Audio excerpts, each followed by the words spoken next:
ಎಲ್ಲರಿಗೂ ಇವತ್ತಿನ ನಮಸ್ಕಾರ. ನನ್ನ ಹೆಸರು ಮೋಹನ್ ಎ. ಕಳೆದ 9 ವರ್ಷಗಳಿಂದ ಮನೋವಿಜ್ಞಾನ ವಿಭಾಗದಲ್ಲಿ ಕೆಲಸವನ್ನು ನಿರ್ವಹಿಸ್ತಾ ಇದ್ದೇನೆ. ಪ್ರಸ್ತುತ ಬೆಂಗಳೂರು ವಿಶ್ವವಿದ್ಯಾಲಯ ಜ್ಞಾನಭಾರತಿ ಕ್ಯಾಂಪಸ್ಸಲ್ಲಿರುವ ಮನೋವಿಜ್ಞಾನ ವಿಭಾಗದಲ್ಲಿ ಕೆಲಸವನ್ನು ನಿರ್ವಹಿಸ್ತಾ ಇದ್ದೇನೆ. ಸೊ ಇವತ್ತಿನ ವಸ್ತು ವಿಷಯ mood disorders. So mood disorders ಅಂತಂದ್ರೆ ಏನು, ಅದರ ಡೆಫಿನೇಷನ್ಸು, ಅದರಲ್ಲಿರ್ತಕ್ಕಂಥ ವಿಧಗಳು ಯಾವ್ದು, ಸೊ ಖಿನ್ನತೆನಲ್ಲಿ ಇರ್ತಕ್ಕಂತಹ ಬೇರೆ ಬೇರೆ ವಿಧಗಳು ಯಾವ್ಯಾವು ಅನ್ನೋದ್ರ ಬಗ್ಗೆ ಇವತ್ತು ನೋಡ್ತಾ ಹೋಗೋಣ. Okay, mood disorder. So mood disorders, so ಈಗ ಅದ್ರ ಬಗ್ಗೆ ಒಂದು ಡೆಫಿನೇಷನ್ಗೂ ಮುಂಚೆ ಒಂದು ಪ್ರೇಯರ್ ಆಗಿ ಒಂದು ಇನ್ಫಾರ್ಮೇಶನ್ ಕೊಡಬೇಕು ಅನ್ನೋದೇ ಆದ್ರೆ, ಒಂದು ಎನ್ವಿರಾನ್ಮೆಂಟಲ್ಲಿ ಇರ್ತೀವಿ ನಾವು. ಆ ಎನ್ವಿರಾನ್ಮೆಂಟು ಇಂಟರ್ನಲ್ ಆಗಿರ್ಬೋದು, ಎಕ್ಸ್ಟರ್ನಲ್ ಆಗಿರ್ಬೋದು. ಆ ಎನ್ವಿರಾನ್ಮೆಂಟು ಇನ್ಸೈಡ್ ದ ಮನೆ ಆಗಿರ್ಬೋದು, ಇನ್ಸೈಡ್ ದ ಹೋಮ್ ಆಗಿರ್ಬೋದು, ಔಟ್ಸೈಡ್ ದ ಹೋಮ್ ಆಗಿರ್ಬೋದು. ವರ್ಕ್ ಮಾಡುವಂಥ ಪ್ಲೇಸ್ ಆಗಿರಬಹುದು, ಅಥವಾ ನಾವು ಸೊಸೈಟಿನಲ್ಲಿ ಇರ್ತಕ್ಕಂಥ ಒಂದು ಪ್ಲೇಸ್ ಇರಬಹುದು, ಅಥವಾ ನಾವೊಬ್ಬ ಸ್ಟ್ರೇಂಜರ್ ಆಗಿರಬಹುದು. ಆ ಸ್ಟ್ರೇಂಜರ್ ಆಗಿರುವಂಥ ಸಂದರ್ಭದಲ್ಲಿ ಇರ್ತಕ್ಕಂಥ ಅಟ್ಮಾಸ್ಫಿಯರ್, ಆ ಮೂಡ್ ಯಾವ ರೀತಿಯಾಗಿರುತ್ತೆ. ಸೊ ಹಿಂಗೆ ಜನರಲ್ ಆಗಿ ನಾವು ಮಾಡಬೇಕು ಅಂತಂದ್ರೆ, ಜನರಲ್ ಆಗಿ ಇದ್ರ ಬಗ್ಗೆ ನಾವು ಮಾತಾಡಬೇಕು ಅನ್ನೋದೇ ಆದ್ರೆ, ಸೊ ನಮ್ಮ ಇಂಟರ್ನಲ್ ಮೂಡ್ ಮತ್ತೆ external mood, work place mood. Okay, so ಈಗ ಫಾರ್ ಎಕ್ಸಾಂಪಲ್ ಹೇಳ್ಬೇಕು ಅಂತಂದ್ರೆ, ವರ್ಕಿಗೆ ಹೋಗ್ಬೇಕು ಅಂತ ಸಂದರ್ಭದಲ್ಲಿ ಸೊ ಇರ್ತಕ್ಕಂಥ ನಮ್ಮ ಮೂಡ್, ವರ್ಕಿಂದ ಆಚೆ ಬರಬೇಕಾದ್ರೆ ನಮ್ಮಲ್ಲಿ ಇರ್ತಕ್ಕಂಥ ಮೂಡ್, ಸೊ ಹೇಗೆ ಡಿಫರ್ ಆಗುತ್ತೆ, ಹೇಗೆ ಚೇಂಜಸ್ ಆಗುತ್ತೆ. ಇನ್ಸೈಡ್ ದ ಹೋಮ್ ಇತ್ತು ಅಂತ ಅಂದಾಗ, ಔಟ್ಸೈಡ್ ದ ಹೋಮ್ ಇತ್ತು ಅಂತ ಅಂದಾಗ, ಓಕೆ, ಸೊ ಅಥವಾ ನಮ್ಗೆ ಇಷ್ಟವಾದವ್ರ ಜೊತೆ ಇತ್ತು ಅಂತ ಅಂದಾಗ, ನಮಗೆ ಕಷ್ಟವಾದವ್ರ ಜೊತೆ ಇತ್ತು ಅಂತ ಅಂದಾಗ, ಸೊ ಹೇಗೆ ನಮ್ಮ ಮೂಡ್ಗಳು ಚೇಂಜಸ್ ಆಗುತ್ತೆ. ಸೊ ನಮ್ಮ ಮೂಡ್ಗಳು ಆ ಪರಿಸ್ಥಿತಿಗೆ, ಆಯಾಯ ಪರಿಸ್ಥಿತಿಗೆ ತಕ್ಕಂತೆ ಬದಲಾಗ್ತಾ ಹೋಗುತ್ತೆ. Okay, so work place mood ಅನ್ನೋದು ನಾವು OBನಲ್ಲಿ ಆರ್ಗನೈಸೇಷನಲ್ ಬಿಹೇವಿಯರ್ ನಾವು ನೋಡ್ತಾ ಹೋಗ್ತೀವಿ. So which is most important. So work place mood ಚೆನ್ನಾಗಿತ್ತು ಅಂತಂದ್ರೆ, ಸೊ ಅದು ಯಾವಾಗ ಒಳ್ಳೆ ವರ್ಕ್ ಪ್ಲೇಸ್ ಮೂಡು ಚೆನ್ನಾಗಿದೆ ಅಂತ ಕರಿಬೇಕು ಅನ್ನೋದಾದ್ರೆ ಯಾವ ತರ ಇರಬೇಕು. Internal setup, okay, work place setup ಯಾವ ತರ ಇದೆ, ಸ್ಪೇಸ್ ಇದೆಯಾ, ಇಂಟರ್ಪರ್ಸನಲ್ ರಿಲೇಶನ್ಶಿಪ್ ಹೇಗಿದೆ, ಸ್ಯಾಲರಿ ಹೇಗಿದೆ, ಕಂಪ್ನಿ ಹೇಗಿದೆ, ವರ್ಕ್ ಹೇಗಿದೆ, ಅಟ್ಮಾಸ್ಫಿಯರ್ ಹೇಗಿದೆ ಇಂಟರ್ನಲ್. ಸೊ ಎಲ್ಲರೂ ಲವ್ಲಿ ಆಗಿದ್ದಾರಾ, ಸೊ ಅಥವಾ ಸಮಥಿಂಗ್ ಡಿಫ್ರೆಂಟಾ. ಓಕೆ, ಸೊ ಹೇಗಿದೆ, so how you are interacting with each and every members. So ಇದೆಲ್ಲದೂ ಸಹ ಈ ವರ್ಕ್ ಪ್ಲೇಸ್ ಮೂಡ್ಗೆ ಕಾಂಟ್ರಿಬ್ಯೂಟ್ ಅನ್ನ ಮಾಡ್ತಾ ಹೋಗ್ತೇವೆ. ಸೊ ನಾವೊಂದು ಪ್ಲೇಸಲ್ಲಿ ಅಥವಾ ನಾವೊಂದು ಮನೆಯಲ್ಲಿ ಇದ್ದೀವಿ, ಸೊ ನಮ್ಮ ಮೂಡು, ಸೊ ಬೆಳಗ್ಗೆ ಎದ್ದ ತಕ್ಷಣ ಓಕೆ, ಸೊ ಏನೋ ಒಂಥರ ಫ್ರೆಶ್ ಮೂಡಲ್ಲಿ ಇದ್ದೀವಿ ಅಂತ ಅನ್ಸುತ್ತೆ. ಸೊ ಆ ಕೆಲಸ ಮಾಡಬೇಕು, ಈ ಕೆಲಸ ಮಾಡಬೇಕು, ಸೊ ಏನೇನಿದಾವೆ ಈ ರೀತಿಯಾಗಿ ಯೋಚನೆ ಮಾಡ್ತಾ ಹೋಗ್ತೀವಿ. ಸೊ ಏನು ಮಾಡಬಹುದು ಇವತ್ತು, ಅಥವಾ ಆಟೋಮೆಟಿಕಲಿ ನಮಗೆ ಗೊತ್ತಿಲ್ಲದಂಗೆ ಎಂಥೋಸಿಯಾಸ್ಟಿಕ್ ಆಗಿ ನಮ್ಮನ್ನ ಏನೋ ಒಂಥರ ರೀತಿಯಾಗಿ ಸ್ಟಿಮ್ಯುಲೇಟ್ ಆಗಿರೋ ಥರ, ಮೋಟಿವೇಟ್ ಆಗಿರೋ ಥರ, ಉಲ್ಲಾಸದಾಯಕವಾಗಿರೋ ಥರ, ಎನರ್ಜೆಟಿಕ್ ಆಗಿರೋ ಥರ ನಮ್ಮಲ್ಲಿ ಕಂಡು ಬರ್ತಾ ಹೋಗುತ್ತೆ.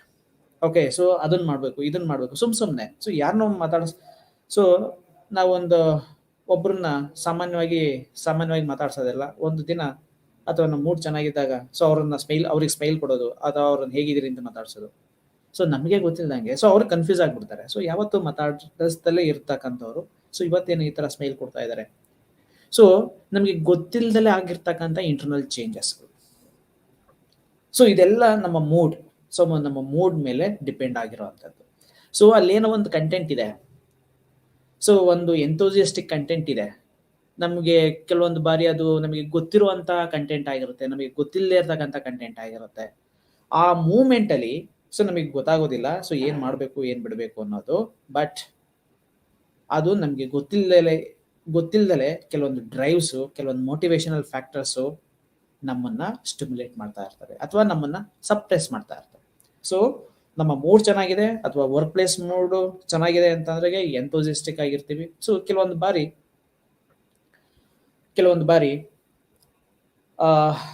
Environmental factors. ಸೊ ಓಕೆ, ಈಗ ಸೈಕ್ಲೋನ್ ಬಂತು, ಸೈಕ್ಲೋನ್ ಬೆಳಗ್ಗೆಯಿಂದ ಸಂಜೆ ರಾತ್ರಿ ಎಲ್ಲ ಮಳೆ ಬರ್ತಾ ಇರುತ್ತೆ, ಫ್ರೀ ಸ್ಪೇಸ್ ಕಿತ್ಕೊಂಡಿರೋ ತರ ಫೀಲ್ ಆಗ್ತಾ ಇದೆ. ಸೊ ಅಂತ ಅಂದಾಗ ಸೊ ಒಂಥರ ಸೊ ಏನೋ ಮಾಡಕ್ಕೆ ಎಲ್ಲಿಗೂ ಹೋಗ್ಬೇಕು ಅಂತ ಅನ್ನಿಸ್ತಾ ಇಲ್ಲ. ಸೊ ನಮ್ಮ ಮೂಡು ಈ ಎನ್ವಿರಾನ್ಮೆಂಟಲ್ ಫ್ಯಾಕ್ಟರ್ಸ್ ಇಂದ ನಮ್ಮ ಮೂಡು ಸಹ ವೇರಿಯೇಷನ್ಸ್ ಆಗ್ಬಿಡುತ್ತೆ. ಕೆಲವೊಂದು ಬಾರಿ ಇರ್ತಕ್ಕಂಥ ಈ ಎಕ್ಸ್ಟರ್ನಲ್ ಎನ್ವಿರಾನ್ಮೆಂಟ್ಗಳು ಅಥವಾ ಎಕ್ಸ್ಟರ್ನಲ್ ಇರ್ತಕ್ಕಂಥ ಫಾರ್ ಎಕ್ಸಾಂಪಲ್, ಓಕೆ, ಹಬ್ಬದ ದಿನಗಳಿದೆ ಅಂತ ಅಂದಾಗ, ಸೊ ಹಬ್ಬದ ದಿನ ಹಬ್ಬದ ಸಡಗರ ಇತ್ತು ಅಂತ ಅಂದಾಗ ಸಮ್ಮ ಮೂಡು ಸೊ ಏನ್ ಬೇಕಾದ್ರೂ ಮಾಡ್ತೀವಿ. ಸೊ ಅದನ್ನು ಮಾಡ್ತೀವಿ, ಇದನ್ನು ಮಾಡ್ತೀವಿ, ರಜೆ ಇರಬಹುದು ಅಥವಾ ಅದೊಂಥರ ಫ್ರೀ ಇದ್ದಾಗೆ. ಸೊ ನಮ್ಮ ಮೆಂಟಾಲಿಟಿಗೆ ಸೊ ಏನ್ ಬೇಕಾದ್ರೂ ಮಾಡ್ಬೋದು, ಸೊ ಏನ್ ಬೇಕಾದ್ರೂ ತಿನ್ಬಹುದು ಇವತ್ತು. ಸೊ ಈಗ ರಿಸ್ಟ್ರಿಕ್ಷನ್ಸ್ ಇಲ್ಲ ಅನ್ನೋ ರೀತಿಯಾಗಿ ಈ ಒಂದು ಹಬ್ಬದ ದಿನ ಅಥವಾ ಏನೋ ಒಂದು ಫಂಕ್ಷನ್ಸ್ ಇದೆ ಅಂತ ಅಂದಾಗ ಸೊ ನಮ್ಮ ಆಕ್ಟಿವಿಟೀಸ್ ಸಮಥಿಂಗ್ ಡಿಫ್ರೆಂಟ್ ಆಗಿರುತ್ತೆ. ನಾರ್ಮಲ್ ಅಥವಾ ರೊಟೀನ್ ಅಲ್ಲಿ ಇರ್ತಕ್ಕಂತಹ ಆಕ್ಟಿವಿಟೀಸ್ ನಮ್ಮಲ್ಲಿ ಇರೋದೇ ಇಲ್ಲ. ಸೊ ಏನಕ್ಕಾಗತ್ತೆ? ಸೊ ನಮ್ಮಲ್ಲಿ ಏನೋ ಒಂದಿದೆ, ನಮ್ಗೆ ಏನೋ ಒಂದು ಎಲಿಮೆಂಟ್ ನಮಗೆ ಆ ಮೂಡನ್ನ ಚೇಂಜ್ ಮಾಡ್ತಾ ಇದೆ. ಸೊ ಏನೋ ನಾವು ಫ್ರೀಯಾಗಿ ಇರಬಹುದು. ಸೊ ಒಂದೊಳ್ಳೆ ಎನ್ವಿರಾನ್ಮೆಂಟ್ ಇರುತ್ತೆ, ಲವ್ಲಿ ಆಗಿರ್ತಕ್ಕಂಥ ಎನ್ವಿರಾನ್ಮೆಂಟ್ ಇರುತ್ತೆ, ಆಪ್ಷನ್ಸ್ ಇರುತ್ತೆ, ಬೇಗ ನಮ್ಗೆ ಯಾವ್ದು ಬೇಕಾದ್ರೆ ಚೂಸ್ ಮಾಡ್ಕೊಳ್ಳೋಂಥ ಆಪ್ಷನ್ಸ್ ಇರುತ್ತೆ, ಒಳ್ಳೆ ಫುಡ್ ಇರುತ್ತೆ. ಓಕೆ, ಸೊ ಯಾರನ್ನ ಬೇಕಾದ್ರೂ ಸೊ ಎಲ್ಲರೂ ಫ್ರೀ ಇರ್ತಾರೆ, ಎಲ್ಲರೂ ಅವೈಲಬಲ್ ಇರ್ತಾರೆ, ನಮ್ಗೆ ಯಾವ್ದು ಬೇಕೋ ಅವ್ರನ್ನ ನಾವು ಚೂಸ್ ಮಾಡ್ಕೋಬಹುದು. ಫಾರ್ ಲಾಂಗ್ ಟ್ರಿಪ್ ಹೋಗ್ಬೋದು. ಸೊ ಈ ಥರದ್ದು ಒಬ್ಬೊಬ್ಬರಿಗೆ ಒಂದೊಂದು ರೀತಿಯಾದಂಥ ಕಾರಣಗಳಿರುತ್ತೆ. ಬಟ್ ಸೊ ಒಂದು ರಿಜಿಡಿಟಿ ಇದೆ ಅಂತ ಫೀಲ್ ಆಗುತ್ತೆ ಅಟ್ ದ ಸೇಮ್ ಟೈಮ್. ಅಥವಾ ಒಂದು ಯಾವ ರೀತಿಯಾಗಿ ನಾವು ಒಂದು ಪಾಸಿಟಿವ್ ವೈಬನ್ನು ನಾವು ಎಕ್ಸ್ಪೆಕ್ಟ್ ಮಾಡ್ಬೋದು ಅಥವಾ ಎಕ್ಸ್ಪೀರಿಯನ್ಸ್ ಮಾಡ್ಬೋದು. ಸೊ ಅದೇ ಥರ ಒಂದು ನೆಗೆಟಿವ್ ವೈಬ್ ಅಥವಾ ನೆಗೆಟಿವ್ ಎಕ್ಸ್ಪೀರಿಯನ್ಸ್ ಸಹ ನಮಗೆ ಆಗ್ತಾ ಇರುತ್ತೆ. ಸೊ ಅದು ನಮ್ಮ ನೆಗೆಟಿವ್ ಮೂಡ್ಗೆ ಅದು ಎಫೆಕ್ಟ್ ಕಾರಣ ಮಾಡ್ತಾ ಹೋಗುತ್ತೆ. ಸೊ ಯಾಕೆ ಡಲ್ ಆಗಿದ್ದೀರಾ? ಸೊ ಯಾಕೆ ಇವತ್ತು ನೀವು ಸೊ ದಿನ ಸ್ಮೈಲ್ ಕೊಡ್ತಾ ಇದ್ದಾರೋ, ಸೊ ಯಾಕೆ ಇವತ್ತು ಬೆಳಿಗ್ಗೆ ನಿಮ್ಮನ್ನು ನೋಡಿದೆ ಯಾಕೋ ನೀವು ವಿಶ್ ಮಾಡಲಿಲ್ಲ, ಸ್ಮೈಲ್ ಕೊಡಲಿಲ್ಲ ಅಥವಾ ಮಾತಾಡಿಸ್ಲಿಲ್ಲ? ಸೊ ಏನು ವಾಟ್ ಸಮಥಿಂಗ್ ರಾಂಗಾ ಅನ್ನೋ ರೀತಿಯಾಗಿ ನಾವು ಕೇಳ್ತೀವಿ. ಸೊ ಏನಂತಂದ್ರೆ ನಮ್ಮಲ್ಲಿ ಏನೋ ಒಂದು ನಮಗೆ ನೋಯಿಂಗ್ಲಿ ಅಥವಾ ಅನ್ನೋಯಿಂಗ್ಲಿ ನಮ್ಮ ಬಿಹೇವಿಯರನ್ನು ಕೆಲವೊಂದು ಫ್ಯಾಕ್ಟರ್ಸ್ಗಳು ಚೇಂಜ್ ಮಾಡಿಬಿಡುತ್ತೆ. ಕೆಲವೊಂದು ಫ್ಯಾಕ್ಟರ್ಸ್ಗಳು ನಮ್ಮ ಆಕ್ಟಿವಿಟೀಸ್ಗಳನ್ನು, ನಾರ್ಮಲ್ ಆಕ್ಟಿವಿಟೀಸ್ಗಳನ್ನು ಸಪ್ರೆಸ್ ಮಾಡಿಬಿಡುತ್ತೆ. ಸೊ ಏನು ಅಂತ ಗೊತ್ತಿರೋದಿಲ್ಲ. ಸೊ ಹೌದಾ ಅಂತ ನಾವೇ ಕೇಳ್ತೀವಿ. ಕೆಲವೊಂದು ಬಾರಿ ನಮಗೆ ಗೊತ್ತಿರುತ್ತೆ, ಸೊ ಈ ಒಂದು ಕಾರಣದಿಂದಾಗಿ ನಮಗೆ ಬೇಜಾರಾಗಿದೆ ಅಥವಾ ಏನೋ ಒಂದು ಹೆಲ್ತ್ ಇಶ್ಯೂಸ್ ಏನೋ ಒಂದು ಇದೆ ಅನ್ನೋದು ನಮಗೆ ಗೊತ್ತಿರುತ್ತೆ. ಅದರಿಂದ ಅದಕ್ಕೆ ಅಕ್ನಾಲೇಜ್ ಮಾಡ್ತೀವಿ. ಬಟ್ ಕೆಲವೊಂದು ಬಾರಿ ನಾವು ಅಕ್ನಾಲೇಜ್ ಮಾಡಲಿಕ್ಕೆ ಆಗೋದಿಲ್ಲ. ಸೊ ಏಕೆ ಡಲ್ ಆಗಿದ್ದೀವಿ ಅಥವಾ ಯಾರು ಕೇಳಿದ್ರೆ ಹೌದಾ ಅನ್ನೋ ರೀತಿಯಾದಂಥ ಇದು ಬರ್ತಾ ಹೋಗುತ್ತೆ. ಸೊ ನಮ್ಮಲ್ಲಿ ಈ ಮೂಡ್ ಅಂತಕ್ಕಂಥದ್ದು ವೇರಿಯೇಷನ್ಸ್, ಫ್ಲಕ್ಚುಯೇಷನ್ಸ್ ಆಗ್ತಾ ಇರುತ್ತೆ, ಸಾಮಾನ್ಯವಾಗಿ ಆಗುತ್ತೆ. ಸೊ ಇನ್ನೊಂದು ಈ ಮೂಡ್ಗೆ ರಿಲೇಟೆಡ್ ಹೇಳಬೇಕು ಅಂತ ಅಂದರೆ, ಸೊ ಒಂದು ದಿನದಲ್ಲೇ ಸೊ ಕೆಲವೊಂದು ಬಾರಿ ಎಂಥೋಸಿಸ್ಟಿಕ್ ಆಗಿರ್ತೀವಿ, ಇನ್ನೊಂದು ಬಾರಿ ತುಂಬ ಏನೋ ನಾರ್ಮಲ್ಲಿಗೆ ಬಂದ್ಬಿಡ್ತೀವಿ, ಸಂಜೆ ಆಗ್ತಾ ಓಕೆ ಸೊ ಸ್ವಲ್ಪ ಡಲ್ ಆಗಿಬಿಡ್ತೀವಿ. ಓಕೆ, ಒಂದು ದಿನದಲ್ಲಿ ಹೇಗೆ ಈ ಒಂದು ಮೂಡ್ ಅಂತಕ್ಕಂಥದ್ದು ವೇರಿಯೇಷನ್ ಅನ್ನ ಏರಿಳಿತಗಳಿಗೆ ಒಳಗಾಗುತ್ತೆ. ಸೊ ಇವೆಲ್ಲ ಎಕ್ಸಾಂಪಲ್ಸ್ಗಳನ್ನ ನಾವು ನೋಡಬಹುದು. ಓಕೆ, ಕೆಲವೊಂದು ಬಾರಿ ಆಲ್ ಆಫ್ ಎ ಸಡನ್ ನಮ್ಮ ಮೂಡು ತುಂಬಾ ಫ್ಲಕ್ಚುಯೇಟ್ ಆಗ್ತಾ ಹೋಗುತ್ತೆ. ಓಕೆ, ಸೊ ಇದ್ದಕ್ಕಿದ್ದಾಗೆ ಖುಷಿಯಾಗಿರ್ತೀವಿ, ಇದ್ದಕ್ಕಿದ್ದಾಗೆ ಅತಿ ದುಃಖ ತರುವಂತಹ ವಿಷಯಗಳಿಗೆ ನಾವು ಅಥವಾ ಆ ನೆನಪುಗಳು ಬಂದ ರೀತಿಯಾಗಿ ನಾವು ರಿಯಾಕ್ಟ್ ಮಾಡೋದನ್ನ ನಾವು ನೋಡ್ತೀವಿ. ಸೊ ಏನು ವಾಟ್ ಎಕ್ಸಾಕ್ಟ್ಲಿ ದಟ್ ಈಸ್ ಅನ್ನೋದು ನಮಗೆ ಕೆಲವೊಂದು ಬಾರಿ ನಮಗೆ ಅರ್ಥನೇ ಆಗೋದಿಲ್ಲ. ಅಥವಾ ನೋಡಿದವ್ರಿಗೆ, ನಮ್ಮ ಹತ್ತಿರದಿಂದ ಬಲ್ಲವರಿಗೆ ಕೆಲವೊಂದು ಬಾರಿ ಸೊ ಹೊಸದು ಅಂತ ಅನ್ನಿಸ್ದಾಗ, ಈ ರೀತಿಯಾದಂಥ ಮೂಡ್ ಫ್ಲಕ್ಚುಯೇಟ್ ಆಗ್ತಾ ಇದೆ ಅಂತ ಅಂದಾಗ ಸೊ ಈಸಿಯಾಗಿ they can easily detect and acknowledge it. So ಅದನ್ನು ನಮಗೆ ಆಗಲೇ ಹೇಳಿದಾಗೆ ಕೆಲವೊಂದು ಬಾರಿ ಅದು ನಮ್ಮ ಎಕ್ಸ್ಪೀರಿಯನ್ಸಿಗೆ ಬರುತ್ತೆ, ಕೆಲವೊಂದು ಬಾರಿ ನಮಗೆ ಎಕ್ಸ್ಪೀರಿಯನ್ಸಿಗೆ ಬರೋದಿಲ್ಲ. ಓಕೆ, ಸೊ ಎಕ್ಸ್ಪೀರಿಯನ್ಸಿಗೆ ಬಂದಾಗ ಸೊ ಆಬ್ವಿಯಸ್ಲಿ ನಾವು ಅದಕ್ಕೆ ರಿಯಾಕ್ಟ್ ಮಾಡ್ತೀವಿ. ಎಕ್ಸ್ಪೀರಿಯನ್ಸಿಗೆ ಬಂದಿಲ್ಲ ಅಂತ ಅಂದಾಗ ಸೊ ನಾವು ಮಾಡುವಂಥ ರಿಯಾಕ್ಷನ್ಸೇ ರಿಪ್ಲೈನ ಒಂದು ರೀತಿಯಾದಂಥ ಡಿಫ್ರೆಂಟ್ ಆಗಿರುತ್ತೆ. ಸೊ ಅದನ್ನು ನಾವು ಈಸಿಯಾಗಿ ನೋಡ್ಬೋದು.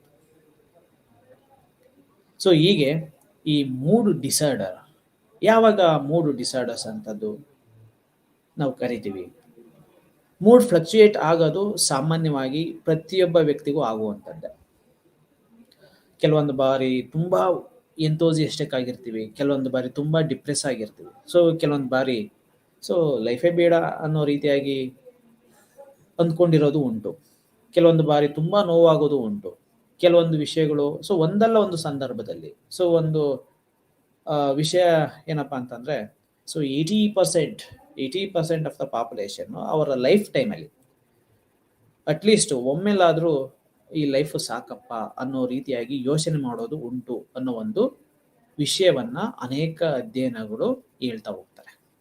ಅಂದ್ರೆ ಎಷ್ಟು ಖುಷಿಯಾಗಿರ್ತೀವಿ ಅಷ್ಟೇ ದುಃಖವನ್ನ ಬರುವಂತ ಸಂದರ್ಭಗಳು ಜೀವನದ ಒಂದಲ್ಲ ಒಂದು ಕಾಲಘಟ್ಟದಲ್ಲಿ ನಾವು ಅನುಭವಿಸ್ತಾ ಹೋಗ್ತೀವಿ, ಎಕ್ಸ್ಪೀರಿಯನ್ಸ್ ಮಾಡ್ತಾ ಹೋಗ್ತೀವಿ. It's a quite natural. ಎಲ್ರಿಗೂ ಸಹ ಏನೇ ಫೈನಾನ್ಷಿಯಲ್ ಕಂಡೀಷನ್ ಅಥವಾ ಇನ್ ಟರ್ಮ್ಸ್ ಆಫ್ ಏನೇ ಸೋಷಿಯಲ್ ಸ್ಟೇಟಸ್ ಅಥವಾ ಇನ್ ಯಾವುದೇ ರೀತಿಯಾದಂತ ತುಂಬಾ ಹೈಯರ್ ಲೆವೆಲ್ ಇತ್ತು ಅಂತಂದ್ರೂ ಅವ್ರಿಗೆ ಯಾವುದೇ ರೀತಿಯಾದ ನೆಗೆಟಿವ್ ಎಕ್ಸ್ಪೀರಿಯನ್ಸ್ ಆಗದೇ ಇಲ್ಲ ಅನ್ನೋದಕ್ಕೆ ಚಾನ್ಸೇ ಇಲ್ಲ. ಸೊ ಒಂದಲ್ಲ ಒಂದು ರೀತಿಯಾದಂತಹ ತುಂಬಾ ಏರಿಳಿತಗಳನ್ನ ಅಂದ್ರೆ significant differences between ups downs and ups ಅನ್ನೋದನ್ನ ನಾವು ನೋಡಿರ್ತೀವಿ. ಸೊ ಎಲ್ರಿಗೂ ಅದು ಕಾಮನ್, ಕ್ವೈಟ್ ನ್ಯಾಚುರಲ್. ಅದೇ ರೀತಿಯಾಗಿ ಒಂದು ದಿನದಲ್ಲೂ ಸಹ ಏರಿಳಿತಗಳಾಗ್ತಾ ಹೋಗುತ್ತೆ, ಒಂದು ವಾರ ಅಂತ ತೆಗೆದುಕೊಂಡಾಗ ಏರಿಳಿತಗಳಾಗ್ತಾ ಇರುತ್ತೆ. ಸೊ ಪ್ರತಿಯೊಂದು ಕ್ಷಣದಲ್ಲೂ, ಪ್ರತಿಯೊಂದು ದಿನದಲ್ಲೂ, ಪ್ರತಿಯೊಂದು ವಾರ ವರ್ಷದಲ್ಲೂ ಸಹ ಪ್ರತಿಯೊಬ್ಬರಿಗೂ ಸಹ ಈ ಮೂಡು ವೇರಿಯೇಷನ್ ಆಗುವಂಥದ್ದು ಸಹಜ, ಸಾಮಾನ್ಯ. Okay, so it's A basic information about mood disorders. So mood ಅಂತ ಅಂದ್ರೆ ಏನು? ಮೂಡ್ ಡಿಸಾರ್ಡರ್ಸು, ಸೊ ಮೂಡ್ ಅಂತಂದ್ರೆ ನಾವು ಯಾವ ರೀತಿಯಾಗಿದ್ದೀವಿ? ಸೊ ಆಕ್ಟಿವ್ ಆಗಿದ್ದೀವ, ಎಂಥೋಸಿಸ್ಟಿಕ್ ಆಗಿದ್ದೀವ, ಸೊ ಲವ್ಲಿ ಆಗಿದ್ದೀವ? ಸೊ ಅದ್ರ ಬೇಸ್ ಮೇಲೆ ನಾವು ಯಾವ ರೀತಿಯಾದಂಥ ಫ್ರೆಶ್ ಮೂಡಲ್ಲಿ ಇದ್ದೀವ, ಓಕೆ, ಅಥವಾ ಆಕ್ಟಿವ್ ಮೋಡಲ್ಲಿ ಇದೀವ? ಸೊ ಆ ರೀತಿಯಾದಂಥ ಒಂದು ಮೂಡ್ ಅಂದ್ರೆ ನಾರ್ಮಲ್ಗೆ ಯಾವಾಗ ನಾವು ರಿಯಾಕ್ಟ್ ಮಾಡ್ತಾ ಹೋಗ್ತೀವಿ, ನಾರ್ಮಲ್ ಆಗಿ ರಿಯಾಕ್ಟ್ ಹೋಗೋದು quite natural, quite normal. So enthusiast ಆಗಿತ್ತು ಅಂತ ಅಂದಾಗ so over excited, so excitement, positive vibe, so ಈ ರೀತಿಯಾದಂಥ ಮೂಡನ್ನು ಹೊಂದಿರ್ತೀವಿ. ಅಥವಾ ತುಂಬ ಆಕ್ಟಿವ್ ಆಗಿರ್ತಕ್ಕಂಥ ಪ್ರತಿಕ್ರಿಯೆಗಳನ್ನ ನಾವು ನೋಡ್ತಾ ಹೋಗ್ತೀವಿ ಸಾಮಾನ್ಯವಾಗಿ. ಸೊ ಅದೇ ಥರ ನೆಗೆಟಿವ್ ಇರುತ್ತೆ, ಪಾಸಿಟಿವ್ ಆಗಿ ಇರುತ್ತೆ. ಸೊ ಮೂಡ್ ಡಿಸಾರ್ಡರ್ಸ್ ಅಂತ ಯಾವಾಗ ಕರಿತೀವಿ? ಸೊ ಇದೊಂದು ಮಾನಸಿಕ ಆರೋಗ್ಯ ಸ್ಥಿತಿ. ಪ್ರಾಥಮಿಕವಾಗಿ ನಮ್ಮ ಭಾವನೆಗಳ ಸ್ಥಿತಿಗಳ ಮೇಲೆ ಇದು ತನ್ನದೇ ಆದಂಥ ಪ್ರಭಾವವನ್ನು ಬೀರುತ್ತೆ. ಓಕೆ, ಸೊ ಮೂಡ್ ಡಿಸಾರ್ಡರ್ಸ್ ಹೊಂದಿರೋ ಅಂಥವ್ರು ಅವರು ಎಮೋಷನಲ್ ಸ್ಟೇಟಸ್ಸು ತುಂಬಾ ಫ್ಲಕ್ಚುಯೇಟ್ ಆಗ್ತಾ ಹೋಗುತ್ತೆ. ಸೊ ಅದು ನಿರಂತರ ಮತ್ತು ತೀವ್ರವಾದ ದುಃಖ, ಉಲ್ಲಾಸ ಅಥವಾ ಕೋಪವನ್ನು ಉಂಟು ಮಾಡಬಹುದಾದಂತಹ ತೀವ್ರತರವಾದಂತಹ ಒಂದು ಭಾವನೆಗಳಿಗೆ ಅವರು ಒಳಗಾಗ್ತಾ ಹೋಗ್ತಿರ್ತಾರೆ. ಓಕೆ, ಸೊ ನಮ್ಮ ಭಾವನೆಗಳು, ಎಮೋಷನ್ಸು ತುಂಬಾ ಸಪ್ರೆಸ್ ಆಗಿರ್ತದೆ, ತುಂಬಾ ಡಿಪ್ರೆಸಿವ್ ಆಗಿರ್ತೀವಿ, ಇನ್ಆಕ್ಟಿವ್ ಆಗಿರುತ್ತೆ. ಸೊ ದುಃಖ ಇರುತ್ತೆ ನಮ್ಮಲ್ಲಿ, ಸೊ ಅಥವಾ ನಮ್ಮಲ್ಲಿ ಕೋಪ ಅಥವಾ ಕಿರಿಕಿರಿಯನ್ನು ಉಂಟು ಮಾಡುವಂಥದ್ದು. ಸೊ ಇದೆಲ್ಲದೂ ಸಹ ಪರ್ಸಿಸ್ಟೆಂಟ್ ಆಗಿ ಸೊ ಅನೇಕ ದಿನಗಳವರೆಗೆ ಒಂದು ಸೊ ಅದು ಕಾನ್ಸ್ಟೆಂಟ್ ಆಗಿ ಇರ್ತಕ್ಕಂಥದ್ದನ್ನು ನಾವು ನೋಡ್ತಾ ಹೋಗ್ಬೋದು. ಅಂದರೆ over A period of time ಅದು ಡೆವಲಪ್ ಆಗುವಂಥದ್ದು, ಇನ್ನೂ ಜಾಸ್ತಿ ಆಗುವಂಥದ್ದನ್ನು ನಾವು ನೋಡ್ತಾ ಹೋಗ್ಬೋದು. ಓಕೆ, ಸೊ ಈ ಕೆಲವೊಂದು ಅಸ್ವಸ್ಥತೆಗಳು, ಈ ಭಾವನೆಗಳ ಅಸ್ವಸ್ಥತೆಗಳು 2 months 3 months ಕಂಟಿನ್ಯೂಸ್ ಆಗಿ ಲಾಂಗರ್ ಪೀರಿಯಡ್ ಆಗಿ ಏನಾದರೂ ನಮ್ಮಲ್ಲಿ ಅದು ಮನೆ ಮಾಡಿದೆ ನಮ್ಮಲ್ಲಿ ಅಂತ ಅಂದಾಗ ಸೊ ಯಾವಾಗಲೂ ಸೊ ಸಾಮಾನ್ಯವಾಗಿ ಅವನು ಬಿಡು ಯಾರ ಜೊತೆನೂ ಸೇರೋದಿಲ್ಲ. ಸೊ ಇತ್ತೀಚೆಗಂತೂ ತುಂಬ ಐಸೋಲೇಟ್ ಆಗಿರ್ತಾನೆ, ಇತ್ತೀಚೆಗಂತೂ ತುಂಬ ಏನೋ ಒಳೊಳಗೆ ದುಃಖ ಅಥವಾ ಕೋಪವನ್ನು ಕಿರಿಕಿರಿ ಮಾತಾಡೋ ಸಾಕು ಕಿರಿಕಿರಿ ಮಾಡ್ಕೊಳ್ತಾ ಇರ್ತಾನೆ. ಸೊ ಒಂದು ಉಲ್ಲಾಸದಾಯಕವಾಗಿರ್ತಕ್ಕಂಥ ಎನ್ವಿರಾನ್ಮೆಂಟೇ ಆತನಲ್ಲಿಲ್ಲ, ಅಥವಾ ಆ ಮನೆಯಲ್ಲಿಲ್ಲ, ಅಥವಾ ಅವನು ಅದನ್ನು ಅಕ್ಸೆಪ್ಟ್ ಮಾಡ್ಕೊಳೋದಿಲ್ಲ. ಸೊ ಇತ್ತೀಚೆಗಂತೂ ಬಹಳ so what it clearly indicating that so mood ಡಿಸಾರ್ಡರ್ಗೆ ಸ್ವಲ್ಪ ಹತ್ರ ಆಗ್ತಾ ಇದ್ದಾರೆ. ಓಕೆ, ಸೊ ಯಾರಾದರೂ ಅದನ್ನ ಡಿಸ್ಟರ್ಬ್ ಮಾಡಿದ್ರೆ, ಅವ್ರು ಇರ್ತಕ್ಕಂಥದ್ದನ್ನ ಕ್ವಶನ್ ಮಾಡಿದ್ರೆ, ಅಥವಾ ಬೇರೆ ಮೂಡ್ಗೆ ಅವರನ್ನ ಎಳ್ಕೊ ಬರೋ ಅಂತಹ ಒಂದು ಪ್ರಯತ್ನಕ್ಕೆ ನಾವೇನಾದ್ರೂ ಬಿದ್ರೆ ಸೊ ಅದು ಅವ್ರಿಗೆ ಕಿರಿಕಿರಿಯನ್ನು ಉಂಟು ಮಾಡ್ತಾ ಹೋಗುತ್ತೆ. ಸೊ ಎಮೋಷನಲಿ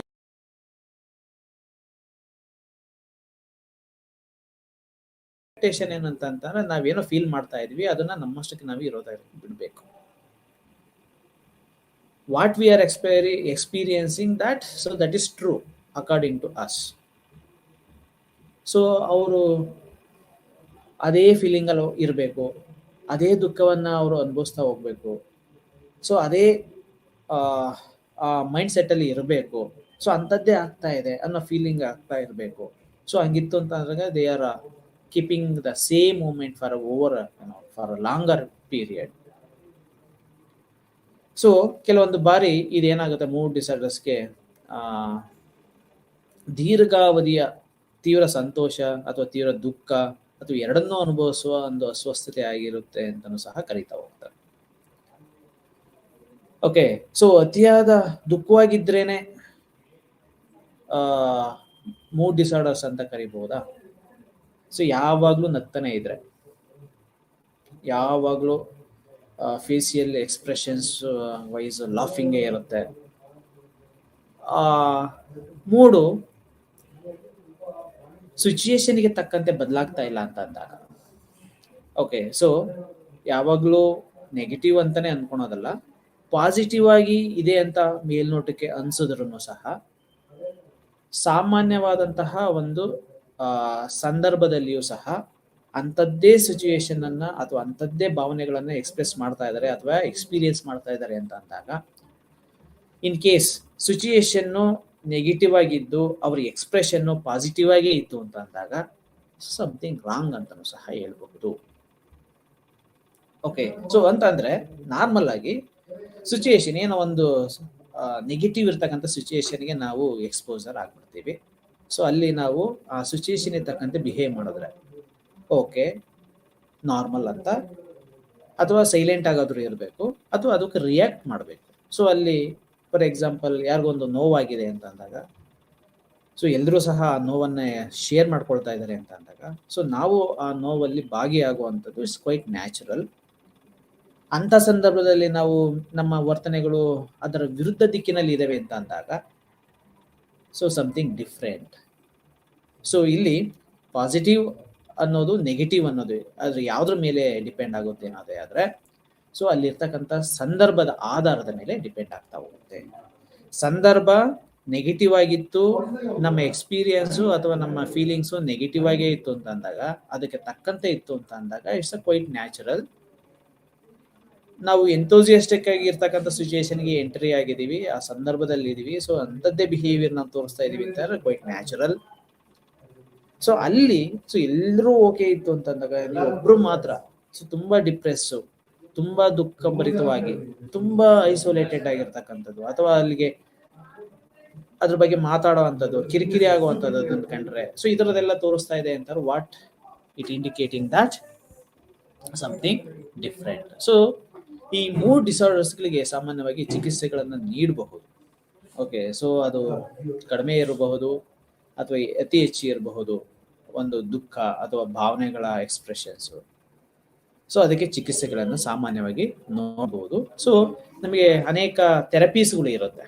ಸೊ ಮಾನಸಿಕವಾಗಿ ಕೊಡ್ತಾ ಇರ್ತಕ್ಕಂಥ ಒಂದು ಚಿಕಿತ್ಸೆಗಳು ಕೆಲವೊಂದು ಕಾಂಬಿನೇಷನ್ಸ್ ಆಗಿರುತ್ತೆ, ಕೆಲವೊಂದು ಟ್ಯಾಬ್ಲೆಟ್ಸ್ಗಳು ಇರುತ್ತೆ, ಕೆಲವೊಂದು ಥೆರಪೀಸ್ಗಳು ಇರುತ್ತೆ, ಕೆಲವೊಂದು ಕೌನ್ಸಿಲಿಂಗ್ಸ್ ಒಂದು ಸಂಯೋಜನೆ ಇರುತ್ತೆ. ಓಕೆ, ಸೊ ಇವುಗಳ ಮುಖಾಂತರ ಏನ್ ಮಾಡ್ಬೋದು, ನಾವು ಇರ್ತಕ್ಕಂಥ ಈ ಮೂಡ್ ಡಿಸಾರ್ಡರ್ಸ್ಗಳಿಗೆ ಚಿಕಿತ್ಸೆಗಳನ್ನ ನೀಡಬಹುದು. ಸೊ ಒಂದು ನಾರ್ಮಲ್ ಆಗಿರ್ತಕ್ಕಂಥ ಒಂದು ಪರ್ಸಿಸ್ಟೆಂಟ್ ಆಗಿ ಒಂದು 2 months 3 months ಇದು ಕಾಣಿಸ್ಕೊಳ್ತಾ ಇದೆ ಅಂತ ಅಂದಾಗ ಅದನ್ನ ನಾವು ಡಿಸಾರ್ಡರ್ಸ್ ಅಂತ ಕರಿತೀವಿ. ಸೊ ಅಂತ ಮೂಮೆಂಟ್ ಅಲ್ಲಿ ಸೊ ಕಾರಣಗಳೇನು, ಅದು ರೈಸ್ ಆಗೋದಕ್ಕೆ ಆಗಿರ್ತಕ್ಕಂಥ ಕಾರಣಗಳೇನು, ಯಾವ ರೀತಿಯಾಗಿ ಅದನ್ನು ಪುಷ್ ಅಪ್ ಮಾಡಬೇಕು, ಅದನ್ನ ರೆಗ್ಯುಲರ್ ಆಗಿ ತರಬೇಕು, ಯಾವ ರೀತಿಯಾದಂಥ ಔಷಧಿಗಳನ್ನ ಕೊಡಬಹುದು, ಯಾವ ರೀತಿಯಾದಂಥ ಕೌನ್ಸಿಲಿಂಗ್ ಅನ್ನ ಕೊಡಬೇಕು, ಯಾವ ರೀತಿಯಾದಂಥ ಥೆರಪೀಸ್ಗಳನ್ನ ಕೊಡಬೇಕು.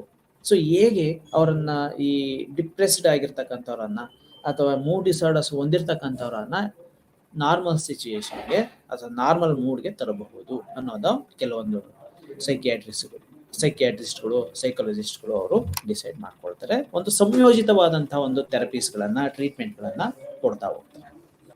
ಓಕೆ, ಕೆಲವು ಮನಸ್ಥಿತಿ ಅಸ್ವಸ್ಥತೆಗಳು ಏನಾಗಿರುತ್ತೆ, ನಿರಂತರ ಭಾವನೆಗಳನ್ನ ಒಳಗೊಂಡಿರುತ್ತೆ. ಉದಾಹರಣೆಗೆ ಕೋಪ ಮತ್ತು ಕಿರಿಕಿರಿ. ಸೊ ಯಾವಾಗಲೂ ನೆಗೆಟಿವ್ ಫೀಲಿಂಗ್ಸೇ ಇರುತ್ತೆ, ನೆಗೆಟಿವ್ ಎಕ್ಸ್ಪ್ರೆಷನ್ಸೇ ಇರುತ್ತೆ. ಸೊ ಕಂಟಿನ್ಯೂಸ್ ಆಗಿ ಇರ್ತಾ ಹೋಗುತ್ತೆ ಅಂತಂದ್ರೆ ಸೊ ಆಬ್ವಿಯಸ್ಲಿ ಅದು ಅಸ್ವಸ್ಥತೆಯ ಒಂದು ಭಾಗ. ಇಟ್ಸ್ ಅ ಕ್ವೈಟ್ ಡಿಫ್ರೆಂಟ್ ಆಗಿರ್ತಕ್ಕಂಥ ಒಂದು ಭಾವನೆಗಳ ಒಂದು ಭಾಗ ಅಂತ ನಾವು ಕರಿಬಹುದು. ಸೊ ಯಾವಾಗಲೂ ಪ್ರತಿಯೊಂದು ಸಣ್ಣ ವಿಷಯಗಳಿಗೂ ಕೋಪ ಮತ್ತು ಕಿರಿಕಿರಿಗಳನ್ನ ಮಾಡ್ಕೊಳ್ತಾ ಇದ್ರೆ, ಇರಿಟೇಟ್ ಆಗ್ತಾ ಇದ್ರೆ, ಅಥವಾ ಯಾವಾಗ್ಲೂ ಅದನ್ನ ನೆಗ್ಲೆಕ್ಟ್ ಮಾಡ್ತಾ ಇದ್ರೆ, ಸೊ ಯಾವಾಗ್ಲೂ ಒಬ್ಬ ವ್ಯಕ್ತಿ ಏನೋ ಒಂದು ಮಾಡ್ತಾ ಇದ್ದಾನೆ ಅಥವಾ ಸಂದರ್ಭಗಳನ್ನ ಕೇಳ್ತಾ ಇದ್ದಾನೆ ಅಂತಂದಾಗ ನೆಗೆಟಿವ್ ಆಗಿ ಕಾಮೆಂಟ್ ಕೊಡುವಂಥದ್ದು. ಸೊ ಇವೆಲ್ಲ ಏನ್ ಮಾಡುತ್ತೆ, ಅಂಥದ್ದೇ ಭಾವಗಳನ್ನ ಹೊಂದಿರುವಂತವ್ರನ್ನ ನಾವು ಮೂಡ್ ಡಿಸಾರ್ಡರ್ಸ್ಗೆ ಆ ಸಿಂಟಮ್ಸ್ ಹೊಂದಿರತಕ್ಕಂಥ ವ್ಯಕ್ತಿಗಳು ಅಂತ ನಾವು ಕರಿಬಹುದು. ಪರಿಸ್ಥಿತಿಗೆ ಅನುಗುಣವಾಗಿ ನಮ್ಮ ಮನಸ್ಥಿತಿ ಬದಲಾಗೋದು ಸಹಜ. ಸೊ ಬದಲಾವಣೆ ಆಗಬೇಕು. ಸೊ ನಾವು ನಾರ್ಮಲ್ ಆಗಿದ್ದೀವಿ ಅಂತಾರೆ. ಸೊ ಹೇಗೆ ಒಂದು ದಿನ ಬೆಳಗ್ಗೆಯಿಂದ ಸಂಜೆವರೆಗೂ ಒಂದು ಲೈಟಿಂಗ್ ಇರ್ಬೋದು, ಒಂದು ಕಲರ್ ಇರ್ಬೋದು, ಓಕೆ, ಒಂದು ಫ್ರೆಶ್ ಆಗಿ ಇರ್ಬೋದು ಅಥವಾ ಒಂದು ಸುಸ್ತಾಗಿರ್ಬೋದು, ಎಲ್ಲದೂ ಸಹ ಒಂದು ದಿನದಲ್ಲಿ ಕಾಣಿಸ್ಕೊಳ್ತಾ ಹೋಗುತ್ತೆ. ಓಕೆ, ಒಂದು ಸನ್ರೈಸ್ ಆಗುವಂಥದ್ದು, ಸನ್ಸೆಟ್ ಆಗುವಂಥದ್ದು ಕ್ವೈಟ್ ನ್ಯಾಚುರಲ್. ಓಕೆ, ಸೊ ಅದಕ್ಕೆ ತಕ್ಕಂತಹ ಭಾವನೆಗಳು ನಮ್ಮಲ್ಲೂ ಬದಲಾವಣೆಗಳಿಗೆ ಒಳಗಾಗ್ತಾ ಇದ್ದಾವೆ ಅಂತ ಅಂದಾಗ ಕ್ವೈಟ್ ನ್ಯಾಚುರಲ್. ಓಕೆ, ಸೊ ಅಂದ್ರೆ ಅಲ್ಲಿನ ಇರ್ತಕ್ಕಂಥ ಪರಿಸ್ಥಿತಿಗಳಿಗೆ ಅನುಗುಣವಾಗಿ ಸೊ ನಾವು ಯಾವಾಗಲೂ ನಮ್ಮ ಭಾವ ದಿನದ 24 ಗಂಟೆ ಇಂಟು 1 ವಾರ, 1 ವರ್ಷ ಅಥವಾ ಜೀವಿತಾವಧಿವರೆಗೂ ಒಂದೇ ರೀತಿಯಾಗಿದೆ, ಸ್ಟೇಬಲ್ ಆಗಿದೆ ಅಂತ ಅಂದಾಗ ಅದನ್ನ ಮೂಡ್ ಡಿಸಾರ್ಡರ್ಸ್ ಅನ್ನೋ ರೀತಿಯಾಗಿ ನಾವು ಹೇಳ್ತಾ ಹೋಗ್ಬೋದು. ಓಕೆ, ಸೊ ನಾವು ನಾರ್ಮಲ್ ಆಗಿದ್ದೀವಿ ಅಂತ ಅಂದಾಗ ಆ ಪರಿಸ್ಥಿತಿಗೆ ಅನುಗುಣವಾಗಿ ನಮ್ಮಲ್ಲಿ ಮನಸ್ಥಿತಿಗಳು ಸಹ ಬದಲಾವಣೆ ಆಗುವಂಥದ್ದು ಕ್ವೈಟ್ ನ್ಯಾಚುರಲ್. ಸೊ ಯಾವಾಗ ನಾವು ಕರಿಬಹುದು ಡಿಸಾರ್ಡರ್ಸ್, ಮೂಡ್ ಡಿಸಾರ್ಡರ್ಸ್ಗೆ ಒಳಗಾಗಿದ್ದಾನೆ ಅಂತ ಅಂದಾಗ, ಯಾವಾಗ ಈ ರೋಗ ನಿರ್ಣಯಕ್ಕೆ ನಾವು ಬರಬಹುದು?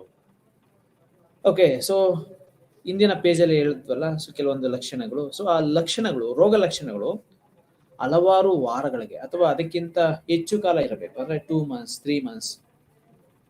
ಓಕೆ, ಸೊ ಅಟ್ಲೀಸ್ಟ್ ಒಂದು 3 months, ಎಬೋವ್ 3 months ಸೊ ಇದಾವೆ, ಕಾನ್ಸ್ಟೆಂಟ್ ಆಗಿದ್ದಾವೆ ಆ ರೀತಿಯಾದಂತಹ ರೋಗ ಲಕ್ಷಣಗಳು ಅಂತ ಅಂದಾಗ yes, it's a mood disorders ಅಂತ ನಾವು ಹೇಳ್ತಾ ಹೋಗ್ಬೋದು.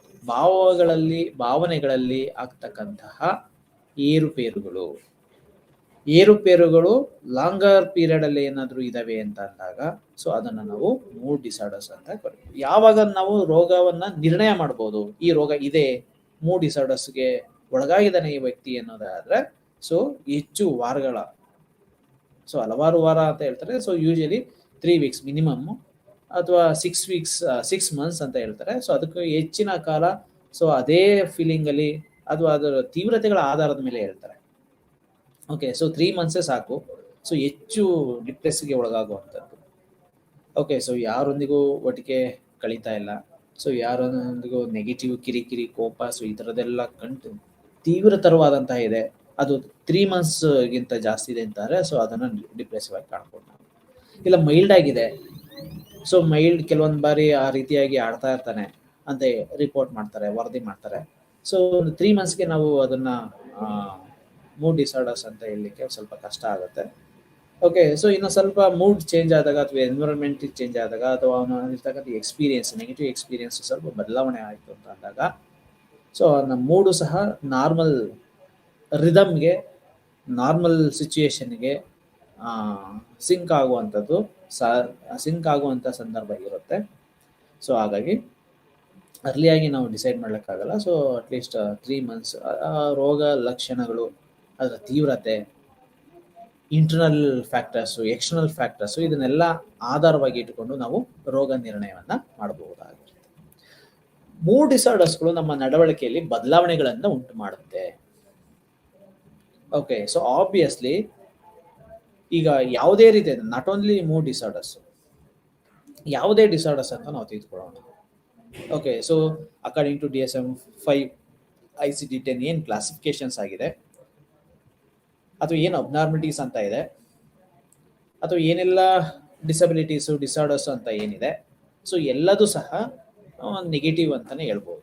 ಸೊ ಅದು ಏನು ಮಾಡುತ್ತೆ, ನಮ್ಮ ವರ್ತನೆಯನ್ನ ಸಾಮಾನ್ಯವಾಗಿ ಬದಲಾವಣೆಗೆ ಒಳಗು ಮಾಡುತ್ತೆ. ಮೂಡ್ ಡಿಸಾರ್ಡರ್ಸ್ ನಮ್ಮ ಚಟುವಟಿಕೆಯನ್ನ ಏನ್ ಮಾಡ್ಬೋದು, ಸಾಮಾನ್ಯವಾಗಿ ಬೇಸಿಕ್ ಅಥವಾ ಮೇಲ್ನೋಟಕ್ಕೆ ನಾವು ಗುರುತಿಸಬಹುದಾದಂತ ಬದಲಾವಣೆಗಳು ಏನು? ಯಾರೊಂದಿಗೂ ಹೆಚ್ಚು ಮಾತನಾಡದಲ್ಲೇ ಇರ್ತಕ್ಕಂಥದ್ದು, ಆಕ್ಟಿವ್ ಲೆಸ್ ಆಗಿರ್ತಕ್ಕಂಥದ್ದು, ಕಮ್ಯುನಿಕೇಶನ್ ಲೆಸ್ ಆಗಿರ್ತಕ್ಕಂಥದ್ದು. ಓಕೆ, ಸೊ ತುಂಬಾ ಒಂದೇ ರೀತಿಯಾದಂತಹ ಅಥವಾ ನೆಗೆಟಿವ್ ದುಃಖವನ್ನ ಅಥವಾ ಅವ್ರ ಫೇಸಿಯಲ್ ಎಕ್ಸ್ಪ್ರೆಷನ್ ಒಂಥರ ಬ್ಯಾಡ್ ಆಗಿರ್ತಕ್ಕಂಥದ್ದು, ಅಥವಾ ಯಾಕಪ್ಪ ಇವ್ರ ಜೊತೆ ಮಾತಾಡ್ತೀವಿ ಅಂತ ನಮಗೆ ಅನ್ಸುತ್ತೆ. ಆ ರೀತಿಯಾದಂತ ಒಂದು ಮನೋಭಾವಗಳನ್ನ ಹೊಂದಿರ್ತಾರೆ. ಮಾತಿನ ಶೈಲಿ ಅಥವಾ ಕಿರಿಕಿರಿ ಆಗುವಂಥದ್ದು, ಕೋಪ ಮಾಡ್ಕೊಳ್ಳುವಂಥದ್ದು, ಅದು ಹೆಚ್ಚಿನ ಕಾಲ ವ್ಯಕ್ತಿಗಳ ಜೊತೆ ಬೆರೆದಲ್ಲೇ ಇರ್ತಕ್ಕಂಥದ್ದು, ಐಸೋಲೇಟೆಡ್ ಆಗಿ ಇರ್ತಕ್ಕಂಥದ್ದು. ಸೊ ಈ ರೀತಿಯಾದಂಥ ಕೆಲವೊಂದು ಗುಣಲಕ್ಷಣಗಳು ನಮ್ಮಲ್ಲಿ ಕಾಣ್ತಾ ಹೋಗುತ್ತೆ. ಸೊ ನಮ್ಮ ನಡವಳಿಕೆಯಲ್ಲಿ ಅದರ ಆಧಾರದ ಮೇಲೆ ನಾವು ಹೇಳ್ಬೋದು ಮೂಡ್ ಡಿಸಾರ್ಡರ್ಸ್ ಹೊಂದಿದ್ದಾರೆ ಅಥವಾ ಮೂಡ್ ಡಿಸಾರ್ಡರ್ಸ್ ನ ಲಕ್ಷಣಗಳನ್ನ ಹೊಂದಿದ್ದಾರೆ ಅನ್ನೋ ರೀತಿಯಾಗಿ. ಸೊ ಅದು ಕಂಟಿನ್ಯೂಸ್ ಆಗಿ ಸೊ ನಾವು ಅಬ್ಸರ್ವ್ ಮಾಡಬೇಕಾಗಿರೋದೇ ವ್ಯಕ್ತಿಯ ವರ್ತನೆ. ಸೈಕಾಲಜಿಯ ಕೆಲಸ, ಪ್ರಮುಖ ಕೆಲಸವೇ ವ್ಯಕ್ತಿಯ ವರ್ತನೆಯನ್ನ ವೈಜ್ಞಾನಿಕ ಆಧಾರದ ಮೇಲೆ ಅಧ್ಯಯನವನ್ನ ಮಾಡುವಂಥದ್ದು. ಸೊ ಈಗ ನಮ್ಮ ವರ್ತನೆ ಅದು ಕಾಣಿಸ್ಕೊಳ್ತಾ ಇದೆ ಅಂತ ಅಂದಾಗ, ಸೊ ಮೇಲ್ನೋಟಿಗೆ ಕಾಣಿಸ್ಕೊಳ್ತಾ ಇದೆ, ನಮ್ಮ ವರ್ತನೆಯಲ್ಲಿ ಅದು ಗಣನೀಯವಾದಂತಹ ಬದಲಾವಣೆಗಳನ್ನ ನಮಗೆ ತೋರಿಸ್ತಾ ಇದೆ ಅಂತ ಅಂದಾಗ, ಸೊ ನಾವು ಅದನ್ನ ಅಕ್ಸೆಪ್ಟ್ ಮಾಡ್ಕೋಬೇಕಾಗತ್ತೆ. ಅಕ್ಸೆಪ್ಟ್ ಮಾಡ್ಕೊಂಡು ಹೇಗೆ ಅದನ್ನ ರಿಕವರಿ ಮಾಡ್ಕೋಬೇಕು ಅಂತಕ್ಕಂಥದ್ದನ್ನ, ಅಥವಾ ಕೌನ್ಸಿಲಿಂಗ್ ಮಾಡ್ಕೋಬೇಕಾ, ಕೌನ್ಸಿಲಿಂಗ್ಗೆ ಒಳಗಾಗ್ಬೇಕಾ, ಥೆರಪಿಗೆ ಒಳಗಾಗ್ಬೇಕಾ, ಸೊ ಅಂತಹ ಎಬಿಲಿಟೀಸ್, ಅಂತಹ ಅಕ್ನಾಲೇಜ್ ಮಾಡುವಂತಹ ಎಬಿಲಿಟೀಸ್ ಆ ವ್ಯಕ್ತಿಗೆ ಬರಬೇಕು. ಸೊ ಬಂತು ಅಂತ ಅಂದಾಗ ಆಬ್ವಿಯಸ್ಲಿ ಆ ಒಂದು ಟ್ರೀಟ್ಮೆಂಟ್ಗೆ, ಚಿಕಿತ್ಸೆಗೆ ಆತ ಸ್ಪಂದಿಸ್ತಾ ಹೋಗ್ತಾನೆ. ನಮ್ಮ ದಿನನಿತ್ಯದ ಚಟುವಟಿಕೆ ಮೇಲೂ ಸಹ, ಓಕೆ, ಅದು ಶಾಲೆ ಅಂತ ತೆಗೆದುಕೊಳ್ಳೋಣ, ಅಥವಾ ವರ್ಕ್ ಪ್ಲೇಸ್ ಅಂತ ತೆಗೆದುಕೊಳ್ಳೋಣ, ಅಥವಾ ನಾವು ಮನೆಯಲ್ಲಿ ಇರ್ತಕ್ಕಂಥದ್ದು. ಸೊ ಈ ಎಲ್ಲ ನಮ್ಮ ಏನು ರೊಟೀನ್ ವರ್ಕ್ ಏನಿರುತ್ತೆ, ಅಥವಾ ನಮ್ಮ ಆಫೀಸ್ ವರ್ಕ್ ಏನಿರುತ್ತೆ, ಅಥವಾ ನಮ್ಮ ಅಕಾಡೆಮಿಕ್ ರಿಲೇಟೆಡ್ ಕೆಲಸಗಳು ಏನಿರುತ್ತೆ, ಆಸ್ ಎ ಸ್ಟೂಡೆಂಟ್ ಆಗಿದ್ದಾಗ, ಆಸ್ ಎ ಫ್ಯಾಕಲ್ಟಿ ಆಗಿದ್ದಾಗ, as A any office staff ಆಗಿದ್ದಾಗ, ಅವರೆಲ್ಲರ ನಾರ್ಮಲ್ ರೊಟೀನ್ ವರ್ಕ್ ಏನಿರುತ್ತೆ ಅದ್ರ ಮೇಲೆಲ್ಲ ಇದು ಋಣಾತ್ಮಕ ಪ್ರಭಾವಗಳನ್ನ ಬೀರ್ತಾ ಹೋಗುತ್ತೆ. It's a quite natural. Okay, so ಸಾಮಾನ್ಯವಾಗಿ ಮೂಡ್ ಡಿಸಾರ್ಡರ್ಸ್ ಒಳಗಾಗಿರೋರನ್ನ ನಾವು ಈಸಿಯಾಗಿ ಡಿಟೆಕ್ಟ್ ಮಾಡ್ಬೋದು, ಐಡೆಂಟಿಫೈ ಮಾಡ್ಬೋದು.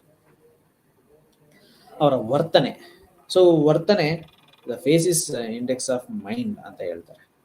ಮೈಂಡ್ ಅಲ್ಲಿ ಏನು ಓಡ್ತಾ ಇರುತ್ತೆ, ಮೈಂಡ್ ಅಲ್ಲಿ ಏನು ಫಂಕ್ಷನ್ಸ್ಗಳು ಆಗ್ತಾ ಇರುತ್ತೆ, ಅಥವಾ ನಮ್ಮ ಯಾವ ರೀತಿಯಾದಂಥ ಥಾಟ್ ಪ್ರೋಸೆಸ್ ನಮ್ಮ ಬ್ರೈನ್ ಅಲ್ಲಿ ಆಗ್ತಾ ಇರುತ್ತೆ, ಸೊ ಅದೆಲ್ಲದೂ ಸಹ ನಮ್ಮ ಫೇಸ್ ಅಲ್ಲಿ ಡಿಸ್ಪ್ಲೇ ಆಗ್ತಾ ಇರುತ್ತೆ. ಸೊ ಸಾಮಾನ್ಯವಾಗಿ ಈ ಸೈಕಾಲಜಿಕಲ್ ಎಲಿಮೆಂಟ್ ಗೊತ್ತಿರ್ತಕ್ಕಂತಹ, ಅಥವಾ ಯಾರು ಒಬ್ಬ ವ್ಯಕ್ತಿಯನ್ನ ಹತ್ತರಿಂದ ಬಲ್ಲವರಾಗಿರ್ತಕ್ಕಂತಹ ವ್ಯಕ್ತಿಗಳ ಮುಖಚರ್ಯದಲ್ಲಿ, ಹಾವಭಾವದಲ್ಲಿ, ಅವರ ನಡವಳಿಕೆಗಳಲ್ಲಿ ಬದಲಾವಣೆಗಳು ಆಗ್ತಾ ಇದೆ ಅಂತ ಅಂದಾಗ ಈಸಿಯಾಗಿ ಅದನ್ನ ಐಡೆಂಟಿಫೈ ಮಾಡ್ತಾರೆ.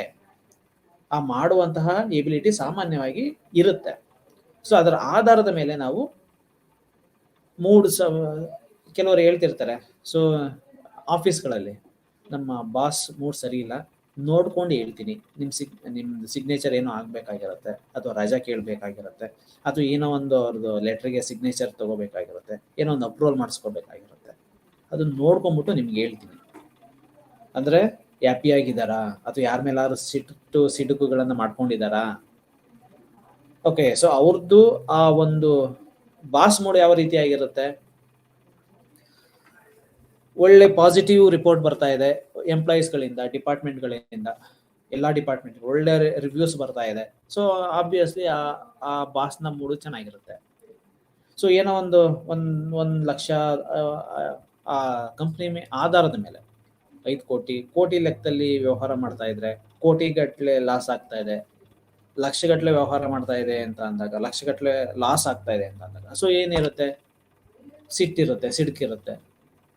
ಸೊ ಫೇಶಿಯಲ್ ಎಕ್ಸ್ಪ್ರೆಷನ್ಸ್ ನಗು ಇರೋದಿಲ್ಲ. ಫಸ್ಟ್ ಆಫ್ ಆಲ್ ಎಲ್ಲರೂ ಅಲ್ಲಿ ಕ್ವಶನ್ ಮಾಡುವಂಥದ್ದು ಇರುತ್ತೆ. ಸೊ ಈಗ ಬೇಡ ಇರಿ, ಸೊ ಇನ್ಯಾವುದೋ ಒಂದು ಫೈಲ್ ಬರುತ್ತೆ. ಸೊ ಇದರಲ್ಲಿ ಈ ಒಂದು ಮಂತ್ಲಿ ರಿಪೋರ್ಟ್ ಅನ್ನ ನೋಡಿದಾಗ ಒಳ್ಳೆ ಪಾಸಿಟಿವ್ ಸಿಕ್ಬಿಟ್ಟಿದೆ, ಒಳ್ಳೆ ಮಾರ್ಕೆಟಿಂಗ್ ಆಗ್ಬಿಟ್ಟಿದೆ, ಒಳ್ಳೆ ಬೆನಿಫಿಟ್ ಆಗಿದೆ, ಲಾಭ ಬಂದಿದೆ ಅಂತ ಅಂದಾಗ, ಸೊ ಇದ್ಯಾಕೆ ಬಂದಿಲ್ಲ? ಸೊ ಹಂಗೆ ಬೇರೆದೆಲ್ಲ ನೋಡಿದಾಗ ಒಂದು ಒಳ್ಳೆ ಬೆನಿಫಿಟ್ ಆಗಿದೆ ಅಂತ ಅಂದಾಗ ಅವ್ರ ಮೂಡು ಚೇಂಜಸ್ ಆಗ್ತಾ ಹೋಗುತ್ತೆ. ಯಾಕೆ ಒಂದು ಸ್ವಲ್ಪ ಲಾಸ್ ಆಗಿದ್ರು ಬೇರೆದ್ರಲ್ಲೆಲ್ಲ ಅದು ಕವರ್ ಆಗಿದೆ, ಅದು ಮೀರಿ ಎಕ್ಸ್ಪೆಕ್ಟೇಷನ್ ಮೀರಿ ಬಂದಿದೆ ಅಂತ ಅಂದಾಗ, ಸೊ ಫಸ್ಟ್ ಫೈಲ್ ನೋಡಿದಾಗ ಅವರಿಗೆ ಮೂಡು ಚೇಂಜ್ ಆದಾಗ ಅಥವಾ ಬೇಜಾರಾದಾಗ, ಸೊ ಏನಪ್ಪ ಹಿಂಗೆ ಎಕ್ಸ್ಪೆಕ್ಟ್ ಮಾಡಿದ್ದೆ ಈ ಝೋನಿಂದ ಇದಾಗಿಲ್ಲ, ಬೇರೆ ಎಲ್ಲ ಝೋನ್ ಅದೆಲ್ಲ ಮೀರಿ ಬಿಸ್ನೆಸ್ ಅನ್ನ ಮಾಡಿದೆ ಅಂತ ಅಂದಾಗ, ಸೊ ಹೇಗೆ ಅವ್ರ ಮೂಡು ಚೇಂಜಸ್ ಆಗುತ್ತೆ. ಸೊ ಒಮ್ಮೆಲೆ ನೆಗೆಟಿವ್ ಇದ್ದಂತಹ ಒಂದು ಮೂಡು ಪಾಸಿಟಿವ್ ಆಗುತ್ತೆ.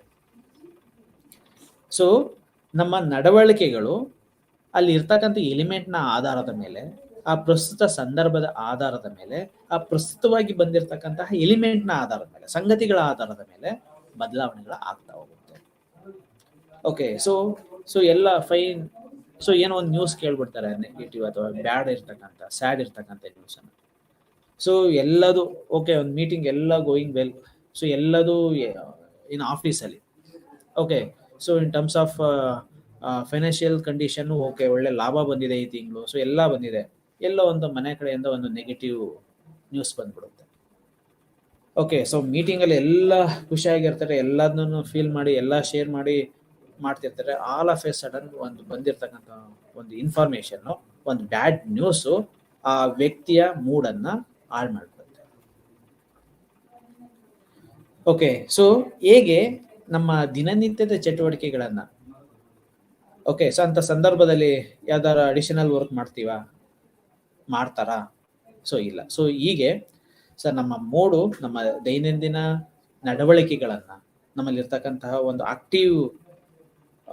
ಆಕ್ಟಿವ್ನೆಸ್ ಮೇಲೆ ತನ್ನದೇ ಆದಂಥ ಪ್ರಭಾವಗಳನ್ನ ಬೀರ್ತಾ ಹೋಗುತ್ತೆ. ನಮ್ಮ ಸಾಮರ್ಥ್ಯಗಳ ಮೇಲೆ ಪರಿಣಾಮವನ್ನ ಬೀರ್ತಾ ಹೋಗುತ್ತೆ. ಓಕೆ, ನಮ್ಮ ಮೂಡ್ ಚೆನ್ನಾಗಿಲ್ಲ, ಸೊ ಇಂಥದ್ದೇ ವರ್ಕ್ ಮಾಡಬೇಕು, ಇಷ್ಟನ್ನೆಲ್ಲ ವರ್ಕ್ ಮಾಡಿ ಮುಗಿಸ್ಬಿಡ್ಬೇಕು ನೀವು ಅಂತ ಅಂದಾಗ, no, we are not ready to do that. ನಾವು ಮೂಡ್ ಡಿಸಾರ್ಡರ್ಸ್ ಅನ್ನ ಹೊಂದಿದ್ವಿ. ಸೊ ಕೆಲವು ಏನ್ ಮಾಡ್ತಾರೆ, ಕೆಲವೊಂದು ಗೌರ್ಮೆಂಟ್ ಇದರಲ್ಲಿ ನೋಡಿದೀವಿ. ಸೊ ಅವ್ರು ಬಿಡಿ, ಅವ್ರ ಪಾಡಿಗೆ ಅವ್ರು ಬಿಟ್ಬಿಡಿ, ಸೊ ಏನಾಗುತ್ತೆ ಕೊಡಿ, ಬೇರೆಯವ್ರಿಗೆಲ್ಲ ಡಿಸ್ಟ್ರಿಬ್ಯೂಟ್ ಮಾಡಿಬಿಡಿ, ನಾವೇ ಮಾಡ್ಬಿಡೋಣ. ಸೊ ಅವ್ರ ಮೇಲೆ ಡಿಪೆಂಡ್ ಆದರೆ ಓಕೆ, ಇವತ್ತು ಮಾಡಬೇಕಾಗಿರೋದ ಇನ್ನು ಯಾವತ್ತೋ ಮಾಡ್ತಾರೆ, ಅವ್ರಿಗೆ ಹೇಳಿದ್ರೆ ಅವ್ರು ಮಾಡೋದಿಲ್ಲ, ಸರಿಯಾಗಿ ಮಾಡೋದ್ರೂ ಸಹ ಅದು ಪ್ರಾಪರ್ ಆಗಿರೋದಿಲ್ಲ, ಅಗೇನ್ ನಾವು ಮಾಡಬೇಕಾಗತ್ತೆ. ಸೊ ಅದರದ್ದು ನೆಗೆಟಿವ್ ರಿವ್ಯೂಸ್ ನಾವೇ ತಗೋಬೇಕಾಗತ್ತೆ. ಸೊ ಅವ್ರಿಗೆ ಗೊತ್ತಿಲ್ವೇಂದ್ರೆ ಅವ್ರ ಮೂಡ್ ಯಾವ ಥರ ಇದೆ ಅಂತ. ಸೊ ಈ ರೀತಿಯಾದಂತಹ ಒಂದು ನೆಗ್ಲೆಕ್ಟ್ ಮಾಡುವಂಥ ಸಂದರ್ಭ ಈ ವರ್ಕ್ ಪ್ಲೇಸ್ ಎನ್ವಿರಾನ್ಮೆಂಟಲ್ಲಿ ನೋಡೋದನ್ನು ನಾವು ಗಮನಿಸಬಹುದು. ಅಂದರೆ ಈ ವರ್ಕ್ ಪ್ಲೇಸಲ್ಲಿ ಈ ಮೂಡ್ ಡಿಸಾರ್ಡರ್ಸ್ ಹೊಂದಿತ್ತು ಅಂತಂದಾಗ ಯಾವ ರೀತಿಯಾಗಿ ನೋಡ್ತಾರೆ, ಯಾವ ರೀತಿಯಾದಂಥ ತನ್ನ ರೊಟೀನಲ್ ವರ್ಕಿಗೆ ಅದು ಎಫೆಕ್ಟ್ ಅನ್ನ, ಪರಿಣಾಮವನ್ನ ಬೀರ್ತಾ ಹೋಗುತ್ತೆ. ಸೊ ಎಲ್ಲದೂ ಸಹ ವರ್ಕ್ ಪ್ಲೇಸ್ ಮೂಡು ಬಹಳ ಪ್ರಮುಖವಾಗುತ್ತೆ ಯಾವುದೇ ಒಬ್ಬ ವ್ಯಕ್ತಿಗೆ. ಯಾವ್ಯಾವೆಲ್ಲ ಅಸ್ವಸ್ಥತೆಗಳಿದಾವೆ ಮೂಡ್ ಡಿಸಾರ್ಡರ್ಸ್ಗೆ ರಿಲೇಟೆಡ್ ಅಂತಂದಾಗ, ಖಿನ್ನತೆ ಮತ್ತು ಅದರ ಉಪವಿಭಾಗ, ಡಿಪ್ರೆಸಿವ್ ಮತ್ತೆ ಅದರ ಸಬ್ ಟೈಪ್ಸ್ ಅಂತ ಕರೀತಾರೆ. ಸೊ ಖಿನ್ನತೆ ಅಂತ ಅಂದ್ರೆ, ಖಿನ್ನತೆಯಿಂದ ಬಳಲ್ತಾ ಇದಾರದು ಅಂತಂದ್ರೆ ಇಟ್ಸ್ ಎ ಕಂಪ್ಲೀಟ್ಲಿ ನೆಗೆಟಿವ್, ಅಂದ್ರೆ ಐಸೋಲೇಟೆಡ್ ಆಗಿರ್ತಕ್ಕಂಥದ್ದು, ಅಂದ್ರೆ ದುಃಖಭರಿತವಾಗಿರ್ತಕ್ಕಂಥದ್ದು, ಅಂದ್ರೆ ಭಾವನೆಗಳು ನೆಗೆಟಿವ್, ಅಳುಗುಂಜಿ ಆಗಿರ್ತಕ್ಕಂಥದ್ದು, ಎಕ್ಸ್ಪ್ರೆಸ್ ಮಾಡ್ದಲೇ ಇರ್ತಕ್ಕಂಥದ್ದು, ಹೈಡ್ ಮಾಡ್ಕೊಳ್ಳೋ ಅಂಥದ್ದು, ಅಥವಾ ಭಾವನೆಗಳ ಮೇಲೆ ಹಿಡಿತ ಸಾಧಿಸಕ್ಕೆ ಆಗ್ತಾನೆ ಇಲ್ಲ ಅಂತಕ್ಕಂಥದ್ದು. ಯಾವುದೇ ನಾರ್ಮಲ್ ಸಿಚುಯೇಷನ್ ಬಂದಿದೆ ಅಂತ ಅಂದಾಗ ಅದಕ್ಕೆ ರಿಯಾಕ್ಟ್ ಮಾಡೋಕ್ಕೆ ನಮ್ಗೆ ಆಗ್ತಾ ಇಲ್ಲ ಅಂತಕ್ಕಂಥದ್ದು. ನಗು, ನಮ್ಮ ಬಲವಂತವಾಗಿಯೂ ಸಹ ನಮ್ಮ ಮುಖದ ಮೇಲೆ ನಗುವನ್ನ ನಾವು ಉಂಟು ಮಾಡ್ಲಿಕ್ಕೆ ಆಗ್ತಾ ಇಲ್ಲ ಅಂತಕ್ಕಂಥದ್ದು. ಓಕೆ, ಸೊ ಎಲ್ರೂ ಇದ್ದಾರೆ, ಎಲ್ರೂ ಒಂದು ವರ್ಕ್ ಪ್ಲೇಸ್ ಅಲ್ಲಿ ಇದ್ದಾರೆ, ಬಟ್ ಎಲ್ರೂ ಹ್ಯಾಪಿ ಆಗಿದ್ದಾರೆ. ಸೊ ನನಗೆ ಏಕೆ ಸಣ್ಣ ಸಣ್ಣ ವಿಷಯಕ್ಕೂ ಅವ್ರು ನಗ್ತಾರೆ ಅಂತ ಅವ್ರಿಗೆ ಅನ್ಸುತ್ತೆ. ಏನಕ್ಕೆ ಅವರು ಅಷ್ಟು ಅಂತ ಅನಿಸುತ್ತೆ, ಬೇರೆಯವ್ರು ನೋಡಿದ್ರೆ ಅನ್ಸುತ್ತೆ, ಬಟ್ ಅವ್ರಿಗೆ ಏನ್ ಅನ್ಸುತ್ತೋ, ಯಾರು ಆಕ್ಚುಯಲ್ ಆಗಿ ಈ ಖಿನ್ನತೆಗೆ ಒಳಗ ಸಮಥಿಂಗ್ ಡಿಫ್ರೆಂಟ್ ಅಂತ ಅನ್ನಿಸ್ಕೋಬಹುದು. ಸೊ ಹೀಗೆ ಈ ಖಿನ್ನತೆ ಮತ್ತು ಅದರ ಉಪವಿಭಾಗ ಅಂತ ಕರೀತಾರೆ. ಸೊ ಯಾವಾಗ್ಲೂ it's a kind of over negative. Bipolar disorders ಮತ್ತು ಅದರ ಉಪಯೋಗ. ಸೊ ಬೈಪೋಲಾರ್ ಅಂತಂದ್ರೆ, ಸೊ ಎರಡು, ಖಿನ್ನತೆ ಮತ್ತು ಉನ್ಮಾದ, ಈ ಎರಡೂ ಸ್ಥಿತಿಗಳನ್ನ ಬೈಪೋಲಾರ್ ಡಿಸಾರ್ಡರ್ಸ್ ಅಂತ ಕರೀತಾರೆ. ಬೈಪೋಲಾರ್ ಎರಡು ಧ್ರುವ, ಬೈಪೋಲಾರ್. ಖಿನ್ನತೆ ಇರ್ತಕ್ಕಂಥದ್ದು ಇರುತ್ತೆ, ಹೈಪರ್ ಆಕ್ಟಿವ್ ಇರ್ತಕ್ಕಂಥದ್ದು ಇರುತ್ತೆ. ಓಕೆ, ಸೊ ಒಂದು ಸಂದರ್ಭ, ಒಂದು ಸಿಚುಯೇಷನ್ ಇದೆ ಅಂತಂದಾಗ ಕ್ವೈಟ್ ನ್ಯಾಚುರಲ್ ಆಗಿರ್ತಕ್ಕಂಥದ್ದು ನಾರ್ಮಲ್ ಆವರೇಜ್. ಒಂದು ಸಾಮಾನ್ಯ ಸ್ಥಿತಿಗೆ ನಾವು ಅದರಿಂದ ಅಂಡರ್ ಅಲ್ಲಿ ಇರ್ತೀವಿ ಅಥವಾ ಅದರಿಂದ ಎಬೋವ್ ಇರ್ತೀವಿ ಅಂತಂದಾಗ ಅವೆರಡೂ ಸಹ ಬೈಪೋಲಾರ್ ಡಿಸಾರ್ಡರ್ಸ್ ನ ಲಕ್ಷಣಗಳು ಅಂತ ಕರೀತಾರೆ. ಓಕೆ, ಸೊ ಅದು ಮೇನಿಯಾ ಅಂತಂದ್ರೆ ಹೈಪರ್ ಆಕ್ಟಿವ್ ಆಗಿರುವಂಥದ್ದು. ಇನ್ನೊಂದು ಬೈಪೋಲಾರ್ನ ಇನ್ನೊಂದು ಲಕ್ಷಣ ಅಂತಂದ್ರೆ ಅದು ಖಿನ್ನತೆ. ಸೊ ಖಿನ್ನತೆ ಬರೀ ಖಿನ್ನತೆ ಸಪ್ರೆಸ್ ಆಗಿರ್ತಕ್ಕಂಥದ್ದು, ಕಡಿಮೆ ಇರ್ತಕ್ಕಂಥದ್ದು ಅಥವಾ ಲೋಯರ್ ಆಗಿರ್ತಕ್ಕಂಥದ್ದು. ಬೈಪೋಲಾರ್ ಕೆಲವೊಂದು ಬಾರಿ ಖಿನ್ನತೆಯ ಲಕ್ಷಣಗಳು ಇರುತ್ತೆ, ಕೆಲವೊಂದು ಹೈಪರ್ ಆಕ್ಟಿವ್ ಆಗಿರ್ತಕ್ಕಂಥದ್ದ ಲಕ್ಷಣಗಳು ಇರುತ್ತೆ. ಪ್ರಿಮೆನ್ಸ್ಟ್ರುವಲ್ ಡಿಸ್ಫೋರಿಕ್ ಡಿಸಾರ್ಡರ್. ಪ್ರಿಮೆನ್ಸ್ಟ್ರುವಲ್ ಸೊ ಅಂತ ಅಂದ್ರೆ ಆ ಒಂದು ಪರ್ಟಿಕ್ಯುಲರ್ ಆ ಸಿಚುಯೇಷನ್ ನಲ್ಲಿ ಡಿಸ್ಫೋರಿಕ್ ಡಿಸಾರ್ಡರ್ಸ್, ಮೂಡು ತುಂಬಾ ವ್ಯತಿರಿಕ್ತಗಳಾಗುವಂಥದ್ದು. ಸೊ ಎಲ್ಲರೂ ನಾರ್ಮಲ್ ಆಗಿದೆ ಅಂತಂದಾಗ ಅಲ್ಲಿ ಸ್ರಾವ ಆಗುವಂತಹ ಒಂದು ಹಾರ್ಮೋನ್ಗಳು, ಆ ಹಾರ್ಮೋನ್ಗಳ ವ್ಯತಿರಿಕ್ತತೆಯಿಂದಾಗಿ ಅಥವಾ ಅದರ ಬದಲಾವಣೆಗಳಿಂದಾಗಿ ಸೊ ಅವರ ಮೂಡ್ಗಳು ಸಹ ಬದಲಾವಣೆಗಳಾಗುವಂಥದ್ದು, ಕಿರಿಕಿರಿ ಉಂಟಾಗುವಂಥದ್ದು ಸಾಮಾನ್ಯವಾಗಿ ಕಂಡು ಬರ್ತಾ ಹೋಗುತ್ತೆ. ಅಡ್ಡಿಪಡಿಸುವ ಮನಸ್ಥಿತಿಯ ಅನಿಯಂತ್ರಣ ಅಸ್ವಸ್ಥತೆ. ಓಕೆ, ಸೊ ಯಾವಾಗಲೂ ಡಿಸ್ಟರ್ಬ್ ಮಾಡ್ತಲೇ ಇರ್ತಕ್ಕಂತಹ ಒಂದು ಮನಸ್ಥಿತಿ ಇರುತ್ತೆ. ಅದು ಯಾವಾಗಲೂ ಸಹ ನಮ್ಮ ನಿಯಂತ್ರಣಕ್ಕೆ ಬರ್ದಲೆ ನಮ್ಮ ಕಂಟ್ರೋಲ್ ಮೀರಿ ಹೋಗ್ಬಿಡುತ್ತೆ. ಅದು ಏನಾದ್ರು ಒಂದು ಸಂದರ್ಭ ಇದೆ, ಅದನ್ನ ಡಿಸ್ಟರ್ಬ್ ಮಾಡಾಕೋದು. ಎಲ್ಲರೂ ನಾರ್ಮಲ್ ಆಗಿದ್ದಾರೆ, ಅಬ್ನಾರ್ಮಲ್ಗೆ ತಂದ್ಬಿಡೋದು. ಸೊ ಎಲ್ಲರೂ ಕ್ವೈಟ್ ನ್ಯಾಚುರಲ್ ಆಗಿದೆ ಒಂದು ವರ್ಕ್ ಪ್ಲೇಸು, ಮನೆ ಎನ್ವಿರಾನ್ಮೆಂಟು ಅಂತಂದಾಗ ಸೊ ಅದನ್ನ ಕೆಲವೊಂದು ಸೀನ್ಗಳನ್ನ ಕ್ರಿಯೇಟ್ ಮಾಡಿಬಿಟ್ಟು ಅದನ್ನ ಡಿಸ್ಟ್ರಾಯ್ ಮಾಡುವಂಥದ್ದು. ಸೊ ಅವ್ರ ಉದ್ದೇಶ, ನಾನು ಡಿಪ್ರೆಸ್ ಆಗಿದ್ದೀನಿ, ನಾನು ಅಥವಾ ಏನೋ ಒಂದು ದುಃಖದಿಂದ ಕೂಡಿದ್ದೀನಿ ಅಥವಾ ಏನೋ ಖಿನ್ನತೆ ಅಂಶಗಳು, ಏನೋ ಒಂದು ನನ್ನನ್ನು ನೆಗೆಟಿವ್ ಎಲಿಮೆಂಟ್ ಎಮೋಷನ್ಸ್ಗಳೆಲ್ಲ ನನ್ನಲ್ಲಿ ತುಂಬಿಕೊಂಡಿದೆ, ಇವರೆಲ್ಲ ಖುಷಿಯಾಗಿದಾರಲ್ಲ ಅನ್ನೋ ಒಂದು ಮನಸ್ಥಿತಿನಲ್ಲಿ ಇರ್ತಕ್ಕಂಥ ಸಿಚುಯೇಷನ್ ಕೆಲವೊಂದು ರಫ್ ಮಾಡುವಂಥದ್ದು ಅಷ್ಟೇ, ಅಡ್ಡಿಪಡಿಸುವಂಥದ್ದು. ಆ ಅಡ್ಡಿಪಡಿಸುವ ಮನಸ್ಥಿತಿಯ ಅನಿಯಂತ್ರಣ, ಸೊ ಅದರಲ್ಲಿ ಕಂಟ್ರೋಲ್ ಇರೋದಿಲ್ಲ ಅದು. ಸೊ ಅದನ್ನ ಆ ಒಂದು ಡಿಸಾರ್ಡರ್ಸ್ ಸಹ ನಾವು ಇರೋದನ್ನ ನೋಡಬಹುದು. ಸೊ ಅದರಲ್ಲಿ ಫಸ್ಟ್ ಒನ್ ನಾವು ಗಮನಿಸೋದಾದ್ರೆ ಖಿನ್ನತೆ. ಈ ಖಿನ್ನತೆ ಸಾಮಾನ್ಯ ಮಾನಸಿಕ ಆರೋಗ್ಯ ಸ್ಥಿತಿಯಾಗಿದೆ. ಈ ಖಿನ್ನತೆಯ ಲಕ್ಷಣಗಳು ದುಃಖ ಅಥವಾ ಹತಾಶಾ ಭಾವನೆಗಳನ್ನ ಒಳಗೊಂಡಿರುತ್ತೆ. ಕೆಲವೊಂದು ಬಾರಿ ಈ ಖಿನ್ನತೆ ಆಗಿರ್ತಕ್ಕಂಥದ್ದು ಅಂದ್ರೆ ಯಾವಾಗಲೂ ಹತಾಶೆ ನಮ್ಮಲ್ಲಿ ಏನ್ ಮಾಡುತ್ತೆ, ನಮ್ಮಲ್ಲಿ ಇರ್ತಕ್ಕಂಥ ಸಪ್ರೆಷನ್ನು, ನಮ್ಮಲ್ಲಿ ಇರ್ತಕ್ಕಂಥ ದುಃಖ ನಮ್ಮನ್ನ ಒಂದು ಪಾಸಿಟಿವ್ ಆಗಿ ಥಿಂಕ್ ಮಾಡುವಂಥದ್ದು, ಆಲೋಚನೆ ಮಾಡುವಂಥದ್ದಕ್ಕೆ ಬಿಡೋದಿಲ್ಲ. ಒಂದು ಒಳ್ಳೆ ಇನ್ಫಾರ್ಮೇಶನ್ಸ್ ಇದೆ, ಒಂದು ಒಳ್ಳೆ ಮೆಮೊರೀಸ್ಗಳಿದೆ, ಒಂದು ಒಳ್ಳೆ ಥಿಂಗ್ಸ್ ಆಗಿರೋದನ್ನ ನಾವು ರಿಮೆಂಬರ್ ಮಾಡ್ಕೋಬೇಕು, ಇದು ಬಿಡೋದಿಲ್ಲ. ನಾರ್ಮಲ್ ಆಗಿ ನಾವು ಒಂದು ಆಹಾರವನ್ನು ಏನ್ ಸೇವನೆ ಮಾಡ್ತೇವೆ, ಒಂದು ಪ್ಯಾಟರ್ನ್ ಇರುತ್ತಲ್ಲ. ಸೊ ಬೆಳಗಿನ ಉಪಹಾರ ಯಾವ ರೀತಿ ಆಗಿರುತ್ತೆ, ಮಧ್ಯಾಹ್ನದ ಲಂಚ್ ಏನಿರುತ್ತೆ, ವರ್ಕ್ ಲಂಚ್ ಇರುತ್ತೋ ಅಥವಾ ಸೊ ಮಾಮೂಲಿ ಯಾವ ರೀತಿಯಾಗಿ ರೊಟೀನ್ ಆಗಿರುತ್ತೆ ಲಂಚು, ರಾತ್ರಿ ಡಿನ್ನರ್ ಏನಿರುತ್ತೆ, ಸೊ ಅದಕ್ಕಿಂತ ಕಡಿಮೆ ತಿನ್ನುವಂಥದ್ದು ಅಥವಾ ಅದ್ರ ಮೇಲೆ ಇಂಟ್ರೆಸ್ಟ್ ಇಲ್ದಲೇ ಇರ್ತಕ್ಕಂಥದ್ದು ಅಥವಾ ಎಕ್ಸೆಸ್ ಆಗಿ ತಿನ್ನುವಂಥದ್ದು. ಸೊ ಅದ್ರ ಮೇಲೆ ನಿಯಂತ್ರಣ ಇರೋದಿಲ್ಲ. ಓಕೆ, ಸೊ ಆಲ್ಮೋಸ್ಟ್ ಆಲ್ ಈ ಖಿನ್ನತೆ ಇರ್ತಕ್ಕಂತಹ ವ್ಯಕ್ತಿಗಳು ಕಡಿಮೆ ಆಹಾರವನ್ನ ಸೇವಿಸುವಂಥದ್ದನ್ನ ನಾವು ನೋಡಬಹುದು.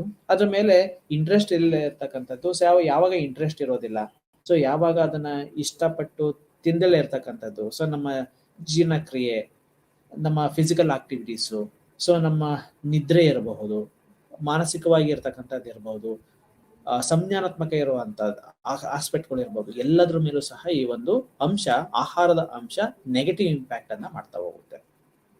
ಅದೇ ರೀತಿ ನಿದ್ರೆಗೆ ತೊಂದರೆ ಉಂಟಾಗುವಂಥದ್ದು. ಸೊ ಕೆಲವರು ರಿಪೋರ್ಟ್ ಮಾಡ್ತಾರೆ ಖಿನ್ನತೆಗೆ ಒಳಗಾಗಿರುವಂಥವ್ರು. ಸೊ ಅಥವಾ ಅವ್ರ ಮನೆಯವ್ರನ್ನ ಕೇಳಿದ್ರೆ, ಅವ್ರ ಕೇರ್ ಟೇಕರ್ ಅನ್ನ ವಿಚಾರಿಸಿದ್ರೆ, ಸೊ ಫಸ್ಟ್ ಒಂದು 10 o'clock ಅಲ್ಲಿ ನಿದ್ದೆಗೆ ಹೋಗ್ತಾ ಇದ್ರು.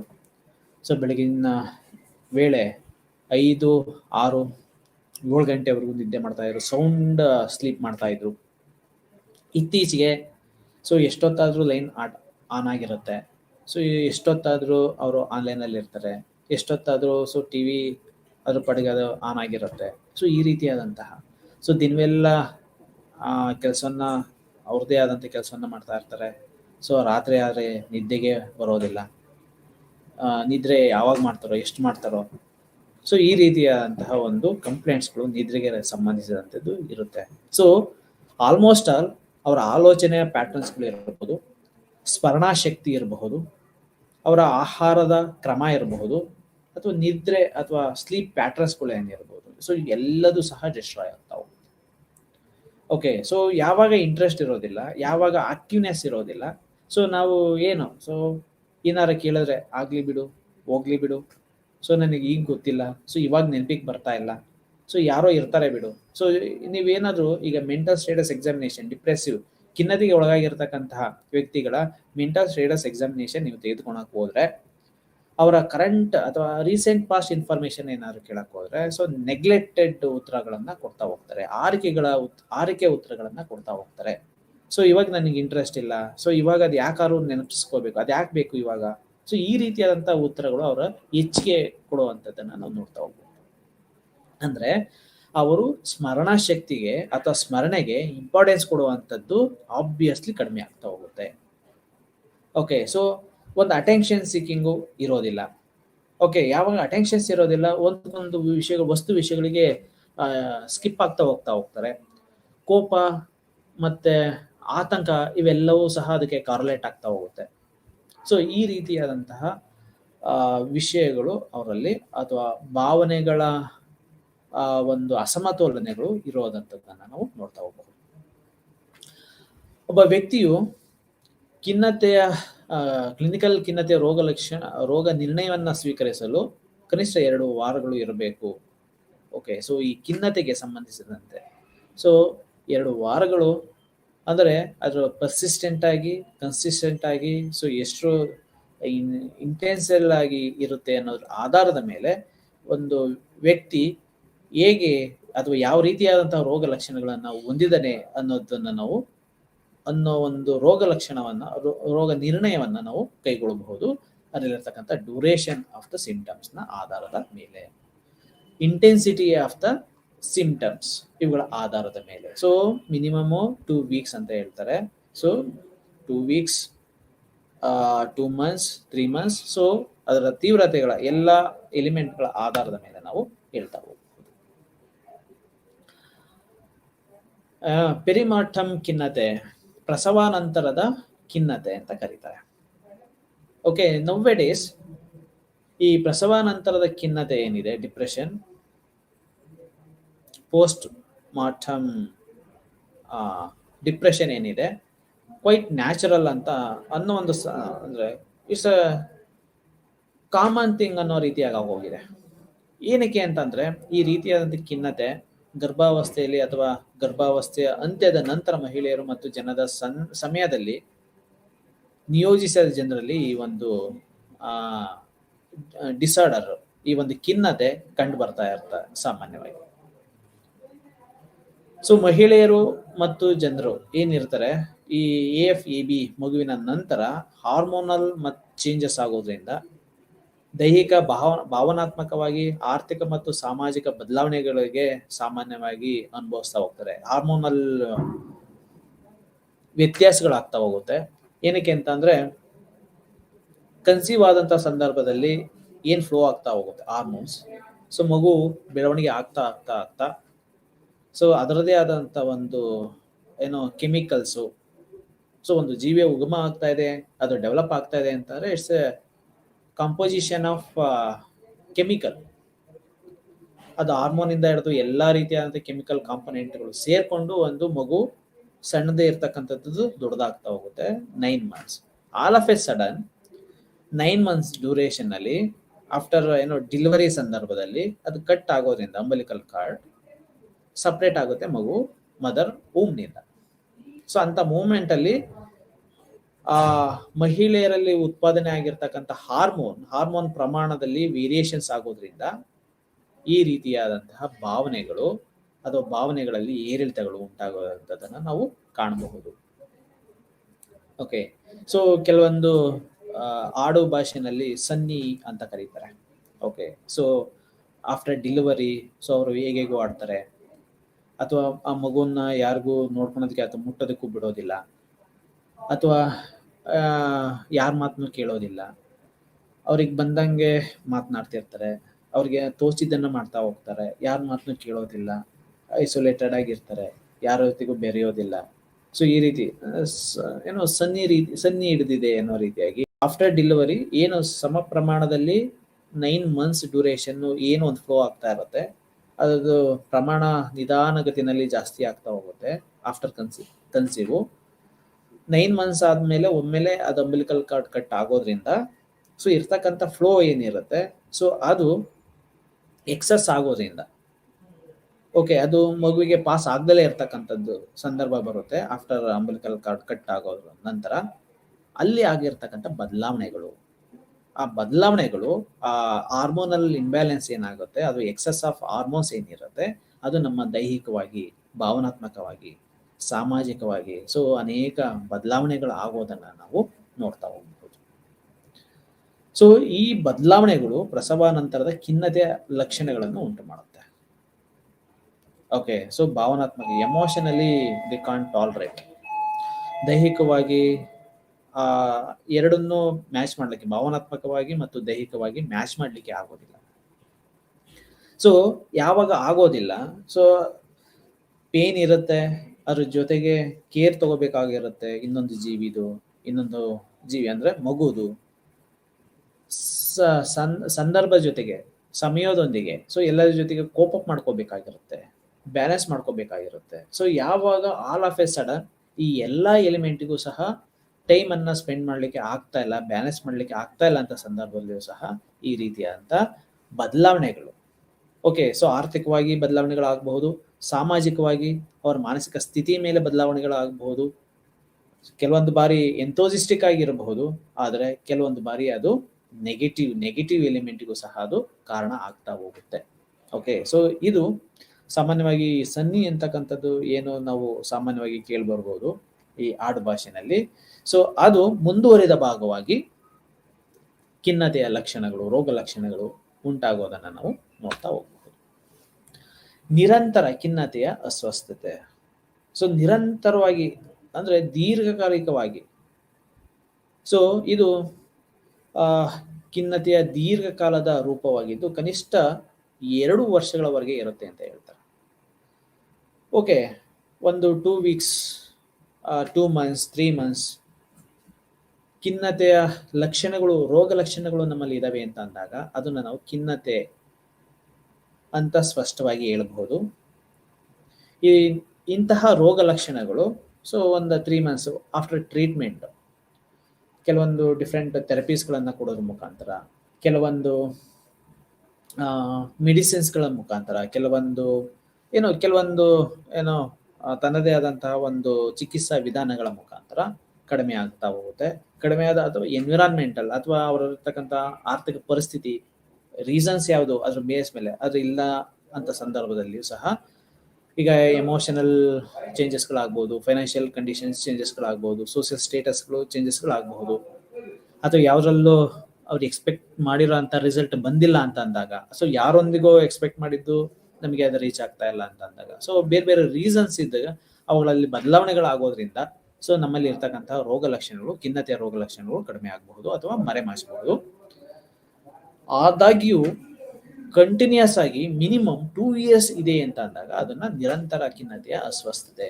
ಸೊ ನಾವು ಈ ಸೈಕಿಯಾಟ್ರಿ ಅಥವಾ ರಿಹ್ಯಾಬ್ ಸೆಂಟರ್ಗಳಲ್ಲಿ ನಾವು ನೋಡ್ತಾ ಹೋಗ್ಬೋದು ಈ ಖಿನ್ನತೆಯ ರೋಗ ಲಕ್ಷಣಗಳು. ಸೊ ಒಂದು 6 ತಿಂಗಳು ಟ್ರೀಟ್ಮೆಂಟ್ ಅನ್ನ ತೆಗೆದುಕೊಳ್ತಾರೆ, ಸರಿಯಾಗಿ ಇರುತ್ತೆ, ಮ್ಯಾನೇಜಬಲ್ ಆಗಿರುತ್ತೆ. ನಂತರ ಅವರು ಡಿಸ್ಚಾರ್ಜ್ ಆಗಿ ಮನೆಗೆ ಹೋಗಿರ್ತಾರೆ. ಸೊ ಒಂದು 15 days, 1 month ಆಗಿರೋದಿಲ್ಲ, ಎಗೇನ್ ಅವರು ಹಾಸ್ಪಿಟ್ಲಿಗೆ ಅಡ್ಮಿಟ್ ಅನ್ನ ಮಾಡ್ತಾರೆ. ಕಾರಣ ಏನು? Again same symptoms. So again ಒಂದು 15 days ಅಥವಾ 1 month ಅದೇ ರೀತಿಯಾದಂಥ ಚಿಕಿತ್ಸೆಗೆ ಒಳಗಾಗ್ತಾರೆ. ನಂತರ ಅವರು ಒಂದು ಸ್ವಲ್ಪ ರಿಲೀಫ್ ಆಗುತ್ತೆ. ರಿಲೀಫ್ ಆದ ನಂತರ ಮತ್ತೆ ಅದೇ ರೀತಿಯಾದಂಥ ಮತ್ತೆ ಒಂದು 2 days, 3 days ಅಥವಾ 1 week, 15 days ಆ ಶಾರ್ಟ್ ಪೀರಿಯಡ್ ಅಲ್ಲೇ ಎಗೇನ್ ಅವರು ಹಾಸ್ಪಿಟ್ಲಿಗೆ ಜಾಯಿನ್ ಆಗ್ತಾರೆ, ಅಂದರೆ ಅಡ್ಮಿಟ್ ಆಗ್ತಾರೆ. ಸೊ ಈ ಥರದ ಅನೇಕ ಕೇಸಸ್ಗಳನ್ನು ನಾವು ಸೈಕಿಯಾಟ್ರಿಕ್ ಹಾಸ್ಪಿಟಲಲ್ಲಿ, ರಿಹ್ಯಾಬ್ ಸೆಂಟರ್ಸ್ಗಳಲ್ಲಿ ನಾವು ನೋಡ್ಬೋದು. ಸೊ ಇದು ಇಟ್ ಈಸ್ ನಥಿಂಗ್ ಬಟ್ ನಿರಂತರ ಖಿನ್ನತೆಯ ಅಸ್ವಸ್ಥತೆ. ಸೊ ಏನೋ ಒಂದು ಎಲಿಮೆಂಟ್, ಏನೋ ಒಂದು ಘಟನೆ, ಸೊ ಏನೋ ಒಂದು ಟ್ರಾಮಾಟಿಕ್ ಎಕ್ಸ್ಪೀರಿಯನ್ಸ್, ಟ್ರಾಮಾ, ಸೊ ಏನು ಎಕ್ಸ್ಪೀರಿಯನ್ಸ್ ಆಗಿರುತ್ತಲ್ಲ ಅದ್ರದ ಗುಂಗಿನಲ್ಲಿ ಇರ್ತಕ್ಕಂಥದ್ದು, ಅಥವಾ ಯಾವುದೋ ಒಂದು ವಿಷಯ ಅದನ್ನು ಬದಲಾಯಿಸ್ಕೊಳಕ್ಕೆ ಅಥವಾ ರೆಸ್ಪಾನ್ಸಿಬಿಲಿಟಿಯಿಂದ ಅದರ ತೀವ್ರತೆಗಳ, ಅದರ ತಾಪಗಳನ್ನು ನಾವು ತಡ್ಕೊಳಕ್ ಆಗ್ತಾ ಇಲ್ಲ. ಓಕೆ, ಸೊ ಕೆಲವೊಂದು ಬಾರಿ ಈ ಖಿನ್ನತೆಯ ಸ್ವರೂಪಗಳನ್ನು ಅನಲೈಸ್ ಮಾಡಿದಾಗ ನಾವು ನೋಡಬಹುದು. ಈಗ ಒಂದು ಮಗು ಆಗಿರುತ್ತೆ, ರೆಸ್ಪಾನ್ಸಿಬಿಲಿಟೀಸ್ ಇರುತ್ತೆ. ಸೊ ಹಸ್ಬೆಂಡ್ ಅಥವಾ ವೈಫ್, ಓಕೆ, ಯಾರೋ ಒಂದು ಲಾಸ್ ಆಗ್ಬಿಡುತ್ತೆ, ಡೆತ್ ಆಗ್ಬಿಡುತ್ತೆ. ಸೊ ಒಬ್ಬರಿಗೆ ಬರ್ಡನ್ ಆಗ್ಬಿಡುತ್ತೆ, ಓವರ್ ಬರ್ಡನ್ ಆಗ್ಬಿಡುತ್ತೆ. ಕೆಲವರಿಗೆ ಫೈನಾನ್ಷಿಯಲ್ ಬರ್ಡನ್ ಆಗ್ಬಿಡುತ್ತೆ, ಕೆಲವೊಂದು ಲಾಸಸ್ ಆಗ್ಬಿಡುತ್ತೆ. ಅದನ್ನ ಟಾಲರೇಟ್ ಮಾಡೋಕೆ ಆಗೋದಿಲ್ಲ. ಸೊ ಅಂಥ ಸಂದರ್ಭದಲ್ಲಿ ಡಿಪ್ರೆಸ್ಗೆ ಒಳಗಾಗುವಂಥದ್ದು ಅಥವಾ ಬೇರೆ ಬೇರೆ ಎಲಿಮೆಂಟ್ಗೆ ಒಳಗಾಗುವಂಥದ್ದು. ಸೊ ಬಹಳಷ್ಟು ಈ ರೀತಿಯಾದಂಥ ಕಾರಣಗಳಿಗೆ ಈ ಖಿನ್ನತೆಯ ರೋಗ ಲಕ್ಷಣಗಳು ಚೇಂಜಸ್ಸೇ ಮಾಡೋಕ್ಕಾಗದಿರುವಂಥ ಸಂದರ್ಭಗಳನ್ನು ಸಹ ನಾವು ನೋಡಬಹುದು. ಅಂದರೆ ಅಷ್ಟು ತೀವ್ರತೆಯ ಆ ಒಂದು ಇಂಟೆನ್ಸಿಟಿಯನ್ನು ನೋಡಿದ್ರೆ, ತೀವ್ರತೆಯ ಪ್ರಖರತೆಯನ್ನು ನಾವು ನೋಡಿದ್ರೆ, ಇದು ಬದಲಾವಣೆ ಆಗೋದಿಲ್ಲ ಅನ್ನೋ ಒಂದು ಫೀಲ್ ನಮಗೆ ಉಂಟಾಗುತ್ತೆ. ಆ ಒಂದು ತೀವ್ರತೆ ಅಷ್ಟಿರುತ್ತೆ. ಓಕೆ, ಕನಿಷ್ಠ 2 ವರ್ಷಗಳವರೆಗೂ ಇದೆ ಅಂತ ಅಂದಾಗ, ಸೊ ಇದು ರೋಗ ಲಕ್ಷಣಗಳು ಬೇಗ ಮುಗಿಯೋದಿಲ್ಲ. ಅಂತಹ ಫ್ಯಾಕ್ಟರ್ಸ್ಗಳು, ಖಿನ್ನತೆಯನ್ನು ಉಂಟು ಮಾಡುವಂತಹ ಕಾರಕಾಂಶಗಳು ಅಷ್ಟು ತೀವ್ರತೆಗಳನ್ನು ಉಂಟು ಮಾಡಿದೆ ಅನ್ನೋದನ್ನು ನಾವು ಸೂಕ್ಷ್ಮವಾಗಿ ನಾವು ಅರ್ಥ ಮಾಡ್ಕೋಬಹುದು. ಇದು ಪ್ರಮುಖ ಖಿನ್ನತೆ ಅಸ್ವಸ್ಥತೆಗಿಂತ ಕಡಿಮೆ ತೀವ್ರತರವಾಗಿರುತ್ತದೆ, ಆದರೆ ಇದು ಕಂಟಿನ್ಯೂಸ್ ಆಗಿ ತನ್ನದೇ ಆದಂಥ ಒಂದು ಸ್ವರೂಪಗಳ ಆಧಾರದ ಮೇಲೆ, ಸೊ ಕಠಿಣವಾದಂತಹ ತೀವ್ರತೆಗಳು ಇಲ್ಲ ಅಂತ ಅಂದ್ರೂ ಸಹ ಅದು ಲಾಂಗರ್ ಟೈಮಲ್ಲಿ 2 years 3 years ಅಲ್ಲಿವರೆಗೂ ಸಹ ಉಳ್ಕೊಳ್ಳುವಂಥದ್ದನ್ನ ನಮ್ಮಲ್ಲಿ ಇರ್ತಕ್ಕಂಥದ್ದನ್ನ ನಾವು ನೋಡಬಹುದು. Seasonal effective disorder. Seasonal, so introduction part ಅಲ್ಲಿ ಹೇಳ್ತಿದ್ವಿ, ವರ್ಷದ 3 ಅಥವಾ 4 ಋತುಗಳು ಇದೆ. ಓಕೆ, ಮಳೆಗಾಲ, ಚಳಿಗಾಲ, ಬೇಸಿಗೆ ಕಾಲ. ಓಕೆ, ಸೊ ಇನ್ನೊಂದು ಋತು ವಸಂತ ಕಾಲ. ಓಕೆ, ಸೊ ಈ ರೀತಿಯಾದಂಥ ಋತುಗಳು ಬದಲಾವಣೆಗಳಾದಾಗ ನಮ್ಮ ಮೂಡ್ಗಳು ಸಹ ಬದಲಾವಣೆಗಳು ಒಳಗಾಗ್ತಾ ಹೋಗುತ್ತೆ. ಇದು ಸಾಮಾನ್ಯವಾಗಿ ಈ ಶರತ್ಕಾಲದ ಕೊನೆಯಲ್ಲಿ, ಅಂದ್ರೆ ಚಳಿಗಾಲ ಆರಂಭ ಆದಂಥ ಸಂದರ್ಭದಲ್ಲಿ ಮತ್ತೆ ವಸಂತ ಕಾಲ ಅಥವಾ ಬೇಸಿಗೆ ಕಾಲ ಶುರು ಆಗೋದಕ್ಕೂ ಮುಂಚೆ ನಮ್ಮಲ್ಲಿ ಒಂದು ರೀತಿಯಾದಂತಹ ಮೂಡು, ಅಂದ್ರೆ ಇನ್ಆಕ್ಟಿವ್ನೆಸ್ ಇರ್ತಕ್ಕಂಥದ್ದು ನಾವು ನೋಡ್ತಾ ಹೋಗ್ಬೋದು. ಸೊ ಕೆಲವರನ್ನ ನೋಡಿ ಒಂದು ವರ್ಷದ 1 to 3 months ಅಥವಾ ನವೆಂಬರ್, ಡಿಸೆಂಬರ್, ಜನವರಿ ಈ ತಿಂಗಳುಗಳಲ್ಲಿ ಸೊ ಅನ್ಹೆಲ್ತಿಗೆ ಒಳಗಾಗುವಂಥದ್ದು ಅಥವಾ ತುಂಬಾ ಒಂದೇ ರೀತಿಯಾದಂಥ ರೋಗ ಲಕ್ಷಣಗಳು ಅವರಲ್ಲಿ ಕಾಣಿಸ್ಕೊಳ್ಳುವಂಥದ್ದು ನಾವು ನೋಡ್ತಾ ಹೋಗ್ಬೋದು. ಎವ್ರಿ ಇಯರ್ ಅಥವಾ ಒಂದು 5 years ಕಾಣಿಸ್ಕೊಳ್ತಾ ಇದೆ, 6 years ಕಾಣಿಸ್ಕೊಳ್ತಾ ಇದೆ. So it is nothing but ಅಂಥದ್ದೇ ಸಿಚುಯೇಷನ್. ಓಕೆ, ಸೊ ಈಗ ಒಂದು ಜೂನ್ ಮತ್ತು ಜುಲೈ, ಈಗ ವೆಸ್ಟರ್ನ್ ಇದರಲ್ಲೆಲ್ಲ ಓವರ್ ಫ್ಲೋ ಆಗ್ತಾ ಇರುತ್ತೆ ಮಳೆ, ರೈಟ್? ಓಕೆ, ಸೊ ಅಂತಂದರೆ 200-300 ಮಿಲಿಮೀಟರ್ಗಳಷ್ಟು ಮಳೆ ಆಗ್ತಾ ಹೋಗುತ್ತೆ. ಸೊ ಅಂಥ ಸಂದರ್ಭದಲ್ಲಿ ಆಚೆ ಬರೋಕ್ಕಾಗೋದಿಲ್ಲ, ವೆಟ್ ಆಗ್ತಾ ಇರುತ್ತೆ, ಆಕ್ಟಿವ್ ಆಗಿರೋಕ್ಕಾಗೋದಿಲ್ಲ, ನಾರ್ಮಲ್ ಆಗಿರೋಕ್ಕಾಗೋದಿಲ್ಲ. ಸೊ ಅದಕ್ಕೆ ಆ ಸಂದರ್ಭಕ್ಕೆ ನಾವು ಹೊಂದಾಣಿಕೆ ಮಾಡ್ಕೋಬೇಕಾಗಿರುತ್ತೆ. ಓಕೆ, ಸೊ ಈಗಂತೂ ತುಂಬ ಸೆನ್ಸಿಟಿವ್ ಆಗಿರ್ತಕ್ಕಂತಹ ವ್ಯಕ್ತಿಗಳು ಇರೋದ್ರಿಂದ, ಎಸ್ಪೆಷಲಿ ಲೇಡೀಸ್ಗಳಲ್ಲಿ ಈ ರೀತಿಯಂಥ ಸೀಸನಲ್ ಎಫೆಕ್ಟ್ ಡಿಸಾರ್ಡರ್ಸು ಹೆಚ್ಚು. ಓಕೆ, ಅವರು they are bother about there skin. So especially ಈ ಚಳಿಗಾಲದಲ್ಲಿ ಸೊ ಚರ್ಮ ಹೊರಟಾಗುವಂಥದ್ದು, ಸೊ ಅನೇಕ ರೀತಿಯಾದಂಥ ಫಿಸಿಕಲ್ ಹಾರ್ಮ್ ಮಾಡುವಂಥದ್ದು, ಅದು ಒಂಥರ ಫೀಲಿಂಗು ಒಂಥರ ಡಿಫ್ರೆಂಟ್ ಆಗಿರುತ್ತೆ, ಹಾರ್ಮ್ ಆಗಿರುತ್ತೆ. ಸೊ ಅಂತ ಸಂದರ್ಭದಲ್ಲಿ ಕೋಪ ಪಡ್ಕೊಳಕ್ ಆಗ್ತಾ ಇಲ್ಲ, ಅದ್ರ ಜೊತೆಗೆ ಹೊಂದಾಣಿಕೆ ಮಾಡ್ಕೊಳಕ್ ಆಗ್ತಾ ಇಲ್ಲ. So anyhow it is a environmental issue, ಅದಕ್ಕೆ ನಾವು ಕೋಪ್ ಅಪ್ ಮಾಡ್ಕೊಳ್ಳೇಬೇಕು. ಆದ್ರೆ they are not ready to cope up with environmental element. ಅಂತ ಮೂಮೆಂಟ್ ಅಲ್ಲಿ ಸೊ ಐಸೋಲೇಟೆಡ್ ಆಗುವಂಥದ್ದು, ಖಿನ್ನತೆಗೊಳಗಾಗುವಂಥದ್ದು. ಓಕೆ, ಸೊ ಇಂಥ ಮೂಮೆಂಟ್ ಅಲ್ಲಿ ನಾನು ಹೇಗೆ ಈ ಒಡೆದ ಸ್ಕಿನ್ ಅನ್ನ, ಒಡೆದ ಚರ್ಮವನ್ನ ತೋರಿಸೋದು ಬೇರೆಯವ್ರಿಗೆ. So how beautiful you are ಅನ್ನೋ ರೀತಿಯಾಗಿ ಇರ್ತಕ್ಕಂಥ ಒಬ್ಬ ವ್ಯಕ್ತಿ ಅಂತಹ ಸಂದರ್ಭಕ್ಕೆ ಅವರ ಆ ಸಾಫ್ಟ್ನೆಸ್ಸು, ಸ್ಮೂತ್ನೆಸ್ಸು ಇಲ್ಲ ಅಂತಂದಾಗ, ಸೊ ಆಬ್ವಿಯಸ್ಲಿ ಈ ರೀತಿ ಅಂತ ಸೀಸನಲ್ ಅಂದ್ರೆ ಋತುಮಾನದ ಬದಲಾವಣೆಗಳಿಂದಾಗಿ, ಓಕೆ, ಋತುಮಾನಗಳ ಆಧಾರದ ಮೇಲೆ ಕಂಡು ಬಂದಿರತಕ್ಕಂತಹ ನಮ್ಮ ಬದಲಾವಣೆಗಳಿಗೆ ಹೊಂದಾಣಿಕೆ ಮಾಡ್ಕೊಳಕ್ಕೆ ನಮಗೆ ಆಗ್ತಾ ಇಲ್ಲ ಅಂತ ಅಂದಾಗ ಈ ಸೀಸನಲ್ ಎಫೆಕ್ಟಿವ್ ಡಿಸಾರ್ಡರ್ಸ್ ನಮ್ಮಲ್ಲಿ ಕಾಣಿಸ್ಕೊಳ್ಳುವಂಥದ್ದನ್ನ ನಾವು ನೋಡಬಹುದು. ಚಳಿಗಾಲದಲ್ಲಿ ಋತುಮಾನದ ಪರಿಣಾಮವಾಗಿ ಅಸ್ವಸ್ಥತೆಯ ಲಕ್ಷಣಗಳು ಪ್ರಮುಖ ಖಿನ್ನತೆಯ ಲಕ್ಷಣಗಳನ್ನು ಹೋಲುತ್ತವೆ. ಓಕೆ, ಮಳೆಗಾಲ ಶುರುವಾಯಿತು ಅಂತ ಅಂದಾಗ ಅನೇಕ ರೀತಿಯಾದಂತಹ ಕಾಯಿಲೆಗಳು ನಮಗೆ ಬರಬಹುದು. ಓಕೆ, ಅದು ಅದೇ ರೀತಿಯಾದಂತಹ ರೋಗ ಲಕ್ಷಣಗಳ ಜೊತೆಗೆ ಮ್ಯಾಚ್ ಆಗ್ತಾ ಹೋಗುತ್ತೆ. ಓಕೆ, ಸೊ ಬೇಸಿಗೆ ಬಂತು ಅಂತ ಅಂದಾಗ ಅಂತಹ ಲಕ್ಷಣಗಳು, ರೋಗ ಲಕ್ಷಣಗಳು ನಮ್ಮಲ್ಲಿ ಇರೋದಿಲ್ಲ.